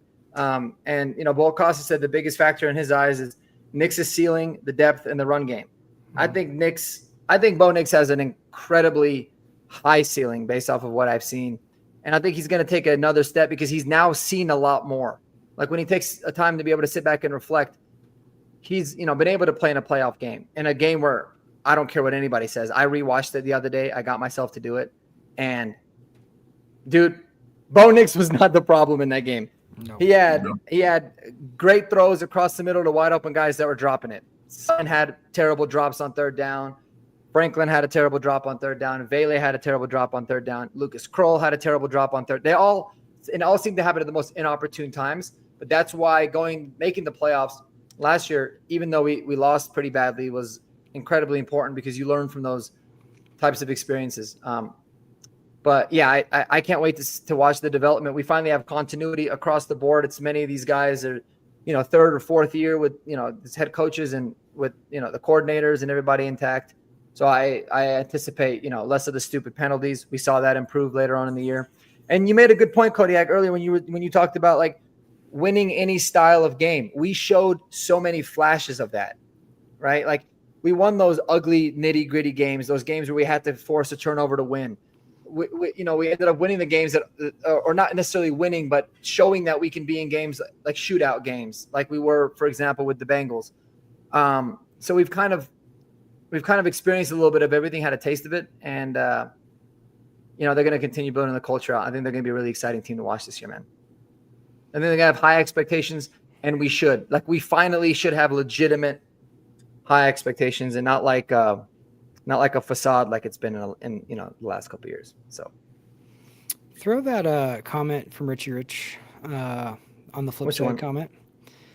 Oh, this is I agree with this point, but it's also interesting that if you look at our schedule, we don't play the Ravens, we don't play the Steelers, we don't play the Bills, we don't play a lot of those teams. Now the Chargers you can make the argument they are that, but there's not a lot of people on this schedule that you would qualify. Maybe maybe the Texans. I mean, Philly. Well, I said, it's Philly and the Texans and the Chargers. Maybe those are the three. But there's not. I always hated, those Ravens games, those Steelers games where it's just going to be this like really tough, grinded out like type of physical football. There's not a lot on the schedule, so it will be interesting to see if we do have a really good year. If we do end up meeting a Bills, Ravens team in the playoffs, how we respond to that, because there's not going to be a lot of prepping for that style on this schedule. So it's an interesting point. Yeah. And I'll tell you what, man, if Dre Greenlaw stays healthy this year, he immediately solves any issues that we had in terms of physicality against those teams. What he's able to do in the run game and shut guys down. The problem was, there's always going to be moments where backs will be able to get to the second level. It's just kind of inevitable, especially against bigger teams. The problem is the second that teams got into the second level, that's where they would really pop. They would turn those, 6-yard gains into 15-yard gains because we had a lot of vulnerability at inside linebacker and on the backside at safety, specifically with PJ Locke in the run game. I think we've erased all that, man, with those two guys. So we should have added Desmond Watson, right, Kodiak? I mean, you talk about wanting to add size. You could have added 4 guys with Desmond Watson. But no, I just feel like Dre Greenlaw, man, he's such like, somehow it still seems like he's such an under the radar signing. And I get it because, there's still Hufanga to talk about. Everyone wants to talk about offense, RJ Harvey and obviously, Pat Bryant, and then adding Evan Ingram was huge. And we should have improved there. But Dre Greenlaw is an absolute elite linebacker, especially in the run. He can do both, but especially in the run. And that's why I think that the training camp battle for who's going to start on the other side of him is going to be incredibly fun to watch. Yeah. Incredibly fun. I was thinking about I have a question for you guys. We just finished with all the rookie stuff. We got rookie minicamp. We kind of got to see a little more peek behind. We got to see their personalities.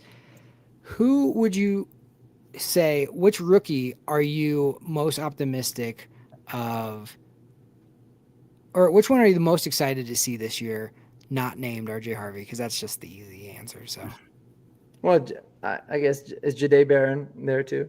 Yeah, he counts. You can pick him. Go ahead, Kodiak. You can start this one off. To be completely honest, you guys are going to think I'm smoking crack, but the one dude I think that can make really, really an immediate impact is Jeremy Crawshaw. The reason I say this is because when was the last time we had a legit super weapon at punter? Like, I don't know. It's been skipping my head, but it just drove me nuts that we always had these league average punters when Denver is the easiest place to punt in the NFL. And the fact that this dude had 59 punts last year, which, good Lord, he got a lot of practice. The fact that he had 59 punts last year and so many, like I'm pretty sure 40% of them were downed inside the 20. That's just absolutely absurd. And you look at where you can really make a difference. I mean, a lot of people forget that special teams, it is an area where you can really, really get a leg up, and you could potentially add another win or two to your schedule. On the converse, we saw with guys like Tom McMahon and Brock Olivo what having a bad special teams unit can do. And guess what? Like I said, our special teams unit, good this year, but horrendously on clutch. So what did we do? We overhauled a lot of the personnel. Added Sherfield, added Crawshaw, added Sam Franklin. Yeah, exactly. Hugh Robinson. Our special teams is going to be stupid, dude. It's going to be popping. So, yeah. With Rizzy, too? With the Rizzler back there? Oh, yeah, of course. So he's never even had a league average unit, by the way. He's always been like top 10, which is pretty exactly. Cool. So, like, even if we are top 10 in DVOA, if that means that we can, avoid those gas late in the year, I'll take that. And guess what? When you're against these teams like the Buffaloes, the Baltimores, the Kansas Cities, the Chargers of the world, you're going to need any advantage you can get. So my answer is Jeremy Crawshaw, because I think he can provide something that this team has not had in a long time. It's great. Go ahead. No, I was just going to say it's a great point, because if we have an amazing defense, and let's say the offense is struggling or somebody drops a pass or whatever happens, to have a guy who can flip a field and then you clamp is so big, because the defense is so good. So that has been my whole thing for 30 years watching the Broncos, is why the heck can we not find a freaking punter with a big leg to kick in thin air? I just don't understand it. It's just driven me nuts forever. And maybe the hang time, it's different because it's thinner air and you have the timing's off. I don't know what it is, but I totally agree. At the time, in that 6th round, when there were some good players on the board and we took a punter, it felt like, oh, really? We're taking a punter? This is weird. I was like, yeah, at the time, you're just like, oh my gosh, you could have had Damian Martinez or who, all these different people, and you're just like, oh my gosh, you took a punter. But then after you the dust settled and you thought about it and you got to know a little more about the guy as the punter and how technically sound this person is, and as David would call him, a franchise punter. If he's our punter for the next 10 to 12 years, I mean, it could end up being a super, super underrated pick. I totally agree. A lot of pressure on the kid. Yeah. But you make obviously a great point. I think one thing I point back to, I don't think Riley Dixon was terrible last year. I think he was fine. But he was so bad in that Cincinnati game. And I can assure you, if we had a better punter in that game, we have a significantly better chance to win. Because the last thing that you want to do is give a team like the Bengals, for example, basically they need one less first down to be able to get into field goal range, or at minimum. So that's really the difference there. I think Crawshaw is going to be fun. The only reason I can't say I'm excited to watch him is because I could just see Kodiak being like, "Come on, Bo, don't get a first down, brother. I got to see my boy Jeremy." Oh, me. I gotta see this punt, bro. I'm not scoring, dude. I'm not averse to success. I'm pretty sure we'll have plenty of training camp highlights and punts to jerk off to. Yeah, exactly. Exactly. But I mean, Jahdae Barron for sure is the easy answer. I think for me, man, it's Pat Bryant. He was my guy before we drafted him. I think he's going to be so good. I think he's such a good fit. I think he's going to be the clear wide receiver too. And I really do believe he's going to make these negotiations with Portland Sutton a lot more difficult. They might use it as leverage. I think ultimately it gets done. But Pat Bryant is finally going to be that receiver that you have, aside from obviously now Evan Ingram and Sutton, that he's going to be able to get open consistently across the middle or whatever. There's way too much film I watched of Bo Nix last year where he made plays, extending, escaping the pocket, extending the plays with his legs, picking up first downs with his feet when he didn't necessarily. Well, he kind of had to because nobody was open. The teams would just double team Cortland Sutton, and there was just no separation. There was no one there. And he's going to be a big ender to that. And it's going to open up the field for everything. It's going to make Cortland better. It's going to allow for Marvin Mims to have more room to operate. It's going to open up the deep balls for Troy Franklin that he hopefully doesn't drop. And then, mix and match where and how you want to use Vele. I think he's the exact type of player that we were missing in the wide receiver room. And I'm really, really excited to watch him, not just play this year, but, once they get into OTAs here in a couple of weeks and all the starters play and how he's looking against PS2 and Riley Moss and Jahdae Barron's going to be huge. So I can't wait because I think he's such an X factor for this team. That'll open up the run game and everything too. So yeah, Pat Bryant for me. Yeah. It's going to be interesting because it feels like our pass rushers are just so loaded.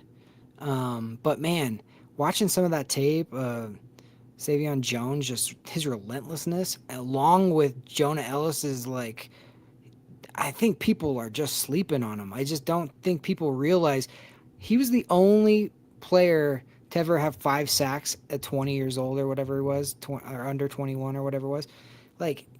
I think he's going to be the truth for real. And it's going to be interesting. You're talking about Sutton getting re-signed. There's going to be some interesting decisions that are going to be made because whether it's Sutton, whether it's I don't know, a pass rusher. We paid Cooper, but you haven't paid Benito yet. I just don't know. It's going to be interesting to see what they decide to do because I really think the depth that they've acquired it's going to be a tough competition in both sides of the football this year, and it's going to be interesting to see it play out. Yeah. I think one last thing. Barron, I think the one thing I'm so excited to see him is he's such a disruptor and he's so instinctive with the football that I'll take the dog. Yeah, I'm listening though. Yeah. If he can, I could just see him being the reason why we get 4 or 5 interceptions this year. Maybe he doesn't even make the interceptions, but he's just there to tip the ball. He's just there to get his hand in there. They're throwing to somewhere that they think is open, and all of a sudden he just pops something up. And that's the thing where we can go from a really good defense to an elite one, and now we can start stomping teams because now you get an extra possessions. That's going to be the thing I want to see from Barron. And yeah, like Doug's saying, we need depth, and we do. That was been our biggest problem. It's nice to have our starters now be our depth because they have starting experience. And if you have to go to someone like Stranad or PJ Locke or somebody like that, you feel at least comfortable that they're not oh no, what are we going to do? It's Levi Wallace in there. You know what I mean? So, I hope we don't have to go to depth. It's football. Let's be honest. There are going to be people that get nicked up for a month or who knows, but this is going to be an interesting year. I think they've done a pretty good job at providing depth to a lot of positions. No, they definitely have. And now you're sort of deep on the trenches now too, because I remember thinking that we had nothing in the pipeline as far as interior offensive line. But guess what? I mean, think about Clay Webb's trajectory if he never had that allegation against him. Definitely. That ended up getting dropped and ended up being a nothing burger. Think about, I don't know, there's just so many things where there's so many areas of this team outside of maybe skill positions where I'm just all right, if this guy goes down, we have the dudes that can step up. If, oh God, knock on wood, but if something were to happen to Barron, that Chris Abrams-Drain can step in and he can be very formidable. And yeah, Hufanga is not a guarantee. Hufanga is not a guarantee, especially because of what has happened to him over the past, few years in his injury history, anything like that. But if PJ Locke needs to play one game and it's against the Giants, you're not like, oh no, we don't have a chance to lose. We're not like screwed. But yeah, so the depth is one thing that I think we've really improved upon, especially because we didn't have a lot of resources. The reason we've been so thin at like tight end, linebacker, running back, safety, not high valuable positions is because we traded for Russell Wilson and we traded for Sean Payton, which depleted the cupboards. But guess what? We finally had resources this year. The cupboards were stocked. We could finally improve on that depth. So that's just all I have to say about that. Totally agree. 1,000%. And I think we're going to see situations where guys are traded before the cut deadline, good players, and then guys are going to be traded also potentially, before the trade deadline as well, depending on how a lot of these guys end up developing, because we are deep. And it was interesting, man, because it was like, Richie came in and said, hot take, we don't bring Sutton back. And then Pro 16K, no way, we need Sutton for at least 2 more years. And Broncos country is so split on this. And I can understand both arguments so much. I don't think that we're ready. Like, I don't know enough about our wide receiver room to like say, yeah, if we didn't have Sutton, like we'd be good with these guys. But it's definitely a conversation to be had at least, a year from now. Or, what do you expect? What do you give Sutton? Do you give him 2 more years? Do you give him 3? Do you just tack on a year? Do you just do an incentives deal again?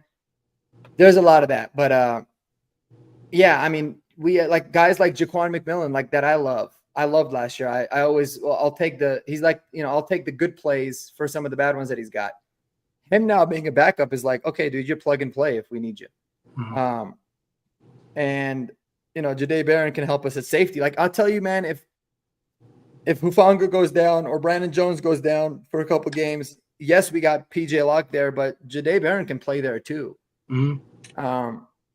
So I just feel like we've got depth across the board. And I think someone like Jonathan Cooper could even potentially be expendable if Jonah Ellis keeps developing. Now this year, not necessarily, but you never know. If you're going to extend Bonito, you've got to allocate the funds elsewhere. So it's a good problem to have. Yeah. And it's, we're not talking ourselves into, little Jordan Humphrey.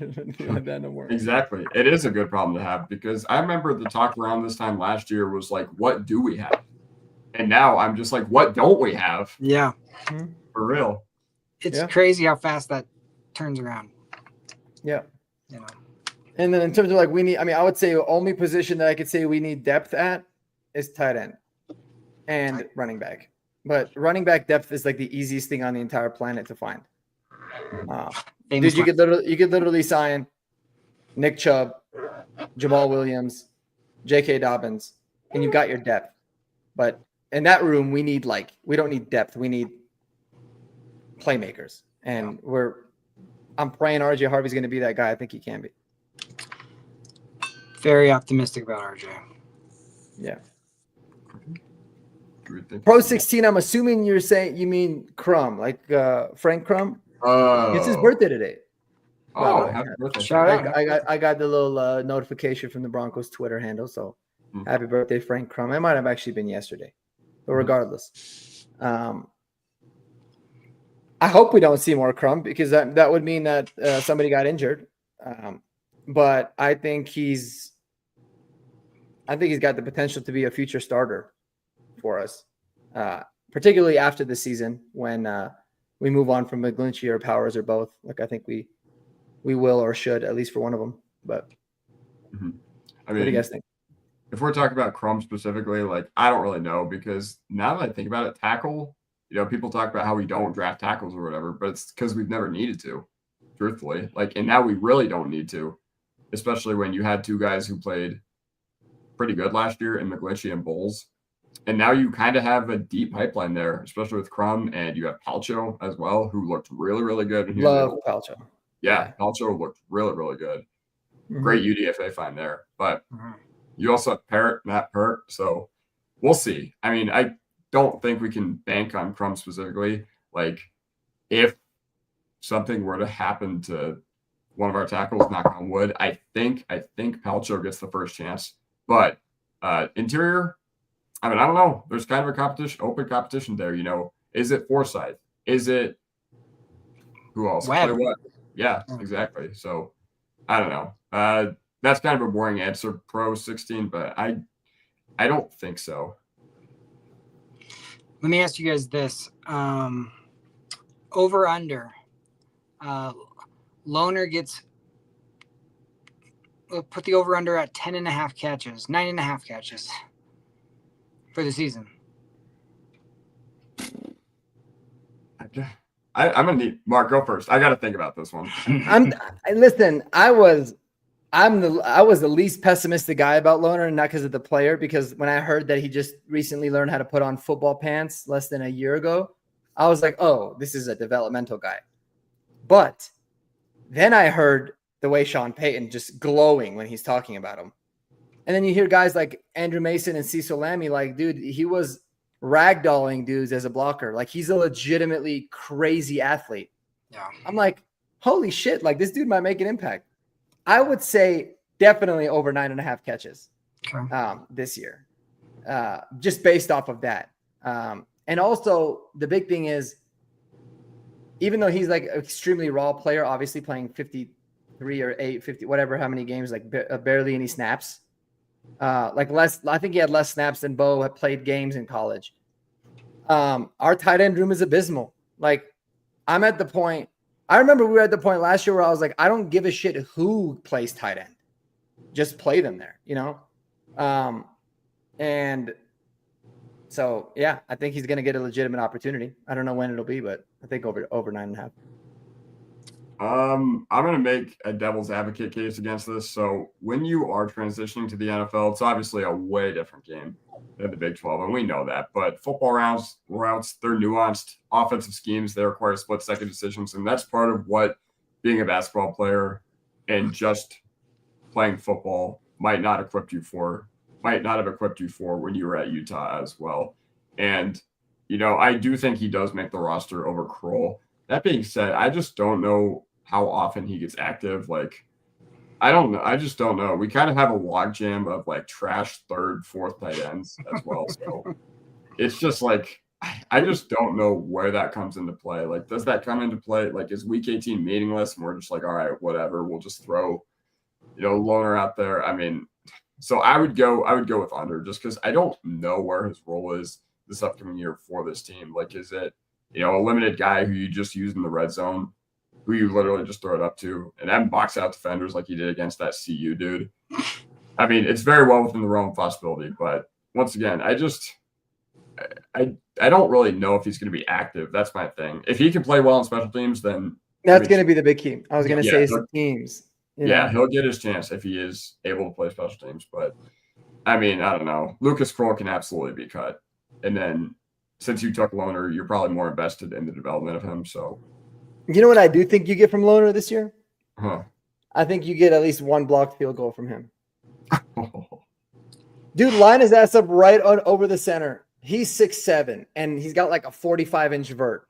Yeah. And just be like, bro, pretend like you're catching an LU. I mean, I would do it. Let him block.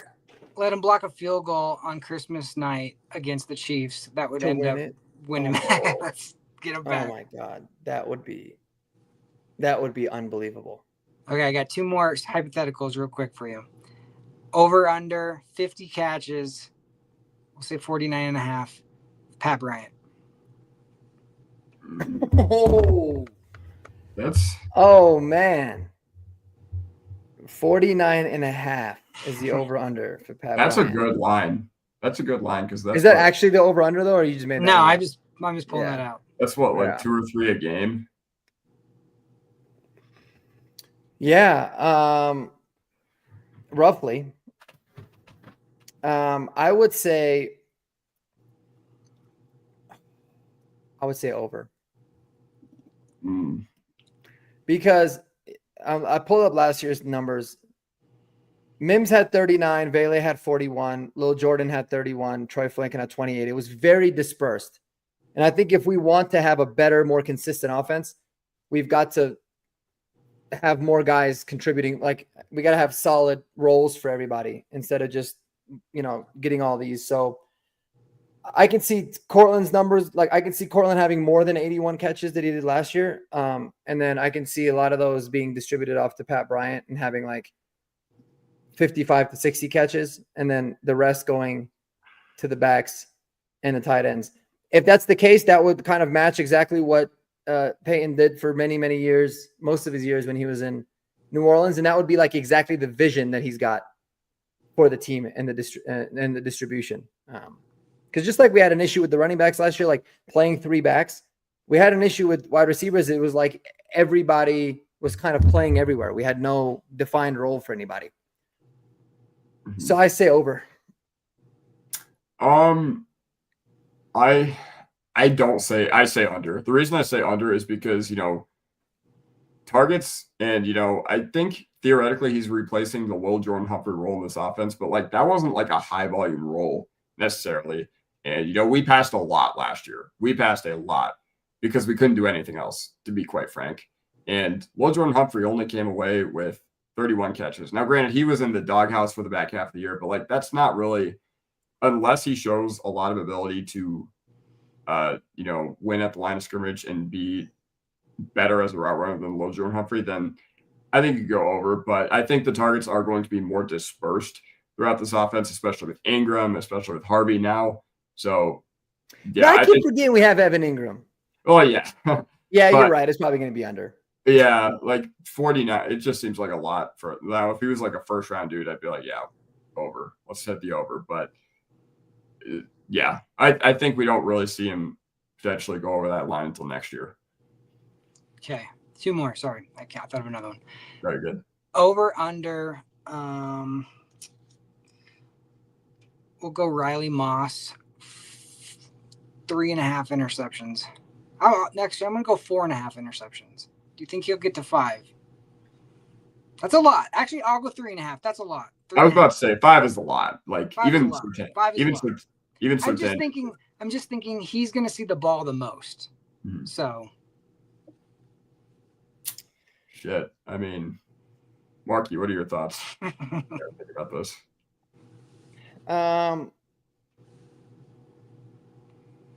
I think Jahdae Barron probably leads the team in interceptions because I think he gets thrown at the most, being a rookie, and I think he plays everywhere.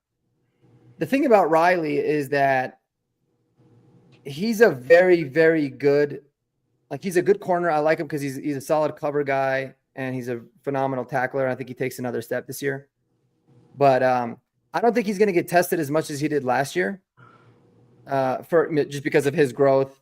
Because of where Jahdae Barron ends up playing, and because the guy that got tested the most last year actually was Jaquan McMillan. I think he had the most passes towards on a per game basis, or it was close. And then there was obviously Riley as well. But I think those kind of get distributed off, and yeah, I don't know. I think it's tough to predict picks too. It's so hard, yeah. It's almost impossible. But I think Riley has a really solid year. He's not really like a big interception machine type of a corner, which is totally fine because there was a lot of years where Champ didn't have any picks because nobody just threw it to him. I'm actually surprised Pat had 4 last year. Mm-hmm. But I think I would say under, and I think of the corners, Jahdae Barron probably leads the team with interceptions because that's kind of what he does. Like he's a turnover guy. Yeah, he's gonna play closer to the line. Yeah, I also go under here just because Moss isn't a ball hawk. He's a good PBU guy, and honestly, I'd rather have that because the ball hawk play style is high risk, high reward. But I mean, that'd be sick. I would love to see this team generate so many turnovers, which that'd be awesome. But they could easily be spread out amongst whoever in the secondary because we have 6 guys who could realistically take the ball away from you on any given play. Yeah. Yeah, I don't know why, but I have a feeling he's gonna have some picks this year. I just think I could see him getting 4 or 5. I honestly could. There you go. Yep. Last, I could keep giving you hypotheticals. Jonah Ellis 7.5 sacks, over under. He had 5 last year for pretty limited playing. Yeah. I can easily see him getting over 7.5 because I think he's super talented. I'm really worried about his shoulder, man. Like I hope he comes and he's 100% healthy. I know that they're projected that he's going to be, but that's a scary injury, and shoulder injuries are weird, man. Because it's like, it's not about, is his shoulder better? It's, did he lose a lot of strength in it because he hasn't really been working it out? Because he had a pretty bad injury in the playoff game and he had it late. So he could have a little bit of a later coming back party this year. I mean, even Dondre Tillman had five sacks last year. Yeah. So the opportunities will be there. And you got a defensive backfield that's going to be insane. And it's going to keep the ball in the quarterback's hands a little longer than usual. Yeah. I would still probably say under because we just got so many guys that eat. But Jonah Ellis was impressive last year, man. It's just really unfortunate, that injury. It really sucks. And I haven't really heard anything, which I guess is not a bad thing, but not always a good thing either. Yeah.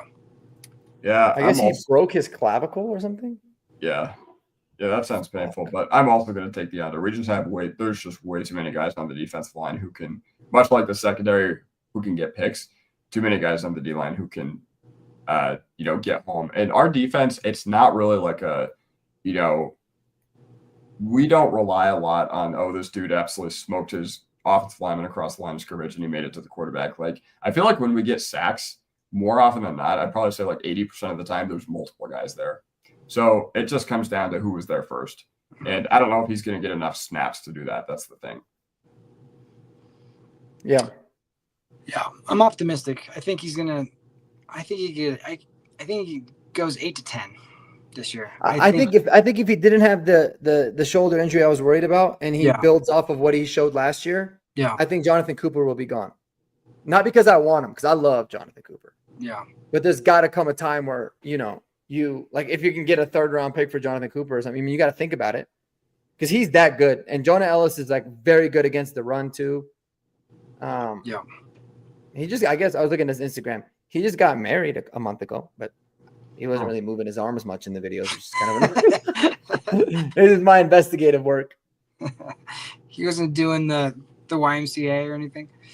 I got one for you guys. And I think that this is because I feel like I know like everything about Sean Payton's offense, like statistically for the last 15 years of all like the different videos and research and shit that I've done. But RJ Harvey, obviously not known to be a pass catcher, but I think he can certainly do it. But I'll put the over under at 60 catches for RJ Harvey next year. 60? Yeah. That's a lot. I'll go under on that.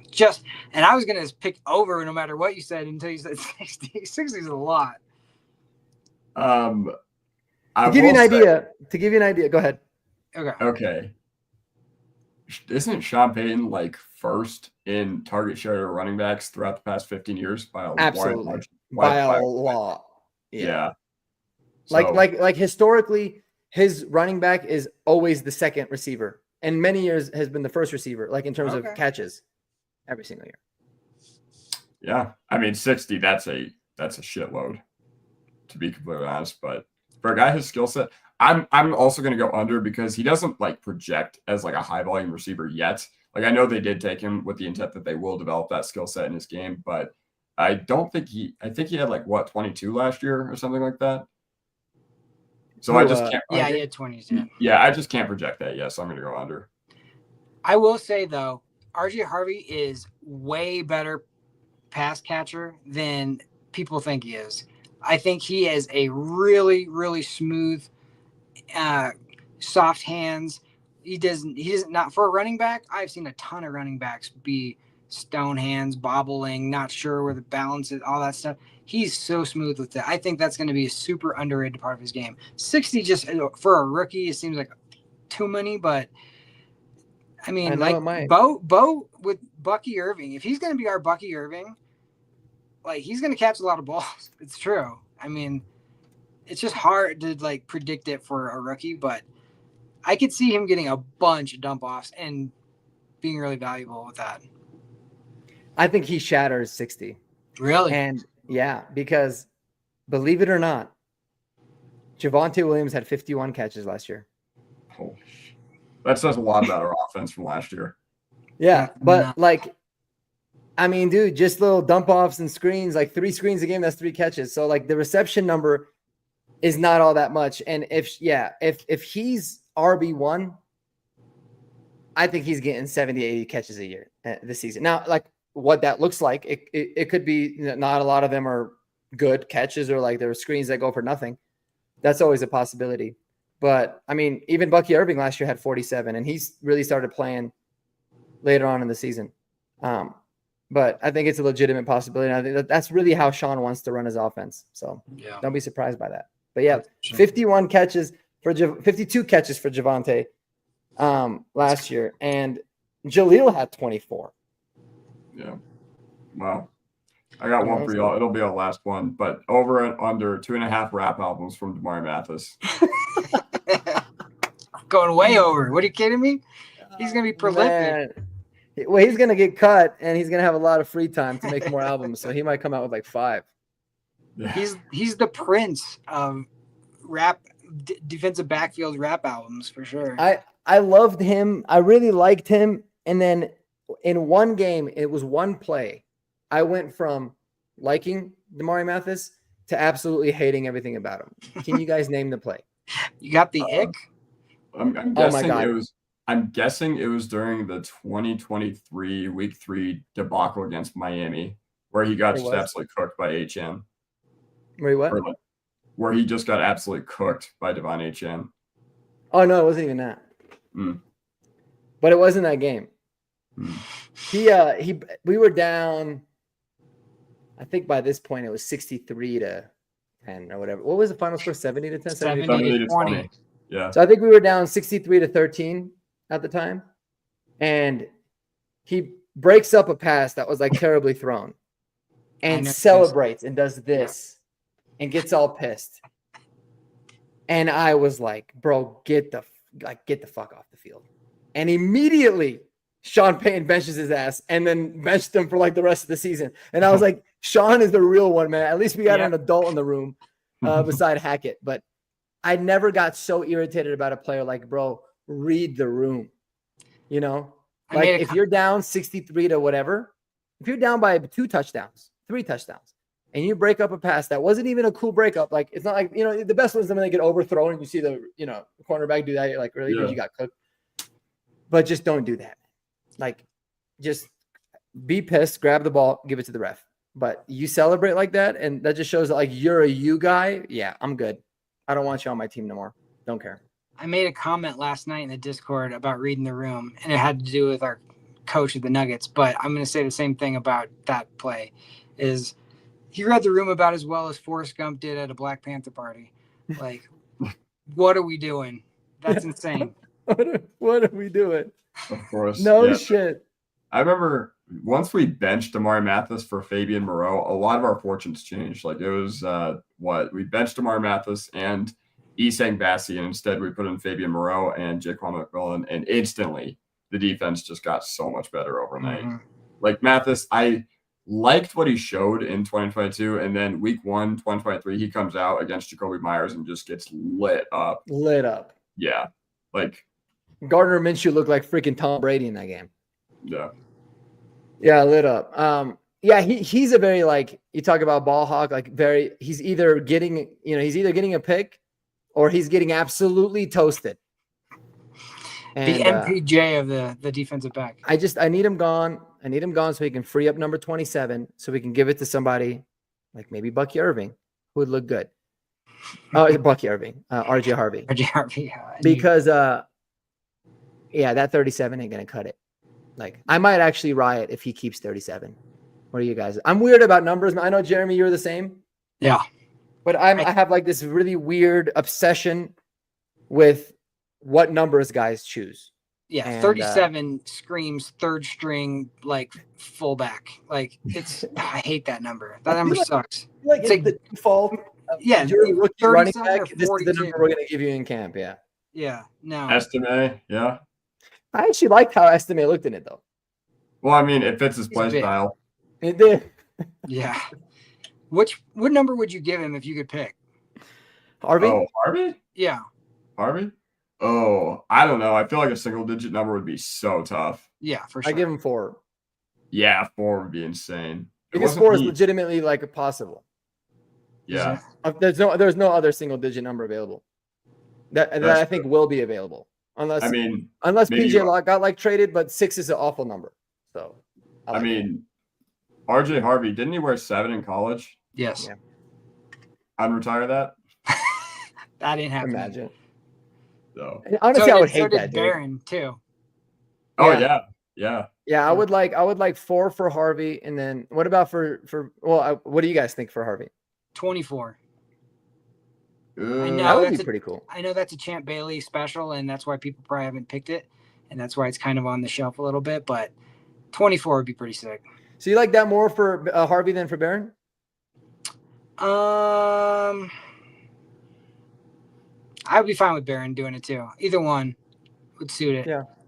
I wouldn't hate it. I think 20 is a real possibility. Michael Burton might have to give that. Now why is he hogging 20? By the way, I'd rather have Harvey be 30 than 20. Like, let's make 30 great again, is what I've been saying. Yeah. You know? I go back and forth with it because it's like it was always TD. Then I was fine that Philip Lindsay wore it. Yeah. And then it's like now he's the third in line. I almost feel like, do you want him to like make his own legacy in a number, right? Like, yeah. Everyone was like weirded out that Alvin Kamara wore 41, and he made that shit dope. Like he rocked the hell out of number 41. So there's that aspect to it as well. Kodiak, I don't think even like he gives a shit. Yeah, I was about to say. I mean, I couldn't care less. I just don't want Barron to be a 12. That's the thing. But number 8 on Harvey, I feel like that'd be so tough because think about how many running backs wear 8. No, Marion Hampton chose 8. It's gonna look tight. Yeah, exactly. But there hasn't been. There's not a lot. I don't think we've ever had a running back in Broncos history wear a single digit number. I know. When you think about 8, you probably think about like Kyle Orton or something. So Brandon McManus. Who's number 3 right now? Lutz, yeah. Oh, Lutz, okay.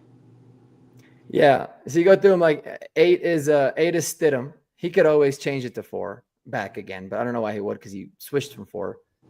9 is Hufanga. So he took that. And then everything else is taken. I mean, 0, 1, 2, 3, all taken. Who's 1? Ingram. Oh, that's right. That would have been so sick. That's sick, Harvey, but it's weird. It feels weird. It'd have been cool for Harvey.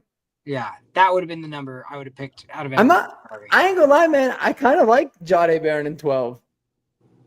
I don't hate it. It's so unbelievably like unique and weird. It's kind of dope because 12 is a cool number. Well, remember it's Surtain 2, Moss 21, Barron 12. Yeah, there's something going on with the 1s and the 2s. Yeah. But it's got, and whatever happens, RJ's got to figure out 37 can't be 37. Don't buy 37 jerseys unless you want a limited edition. I did tag him with the number 4 and he did like it. So maybe he likes 4. All right. But maybe I don't think Sean Payton allows for rookies to get single digit numbers yet. But there's literally only 1 available. There's just 4. Yeah. And I don't think anybody else is going to get cut that's wearing the other numbers. He should be 4 because it's quad. Yeah. Oh, yeah. You know what I'm saying? He'd be like triple quads, bro. Yeah, if he's Quadzilla, then 4's got to be the number. No, I think 4 would just be tough, man. 11 is taken by Troy Franklin now, so that frees up 16. So I don't know. I don't know what numbers. Jahdae Barron, it was probably going to end up wearing like 20, I think, or maybe 33, which is a cool number. I always like the double numbers. He seems 11, like 22. Yeah. He might rock 27. 24 would be tight for him. Didn't he wear 23 in college too before he transferred to 7? He wore 23. Yeah. But that's taken by Estime. Maybe you give Estime like, I don't know, 49 or something.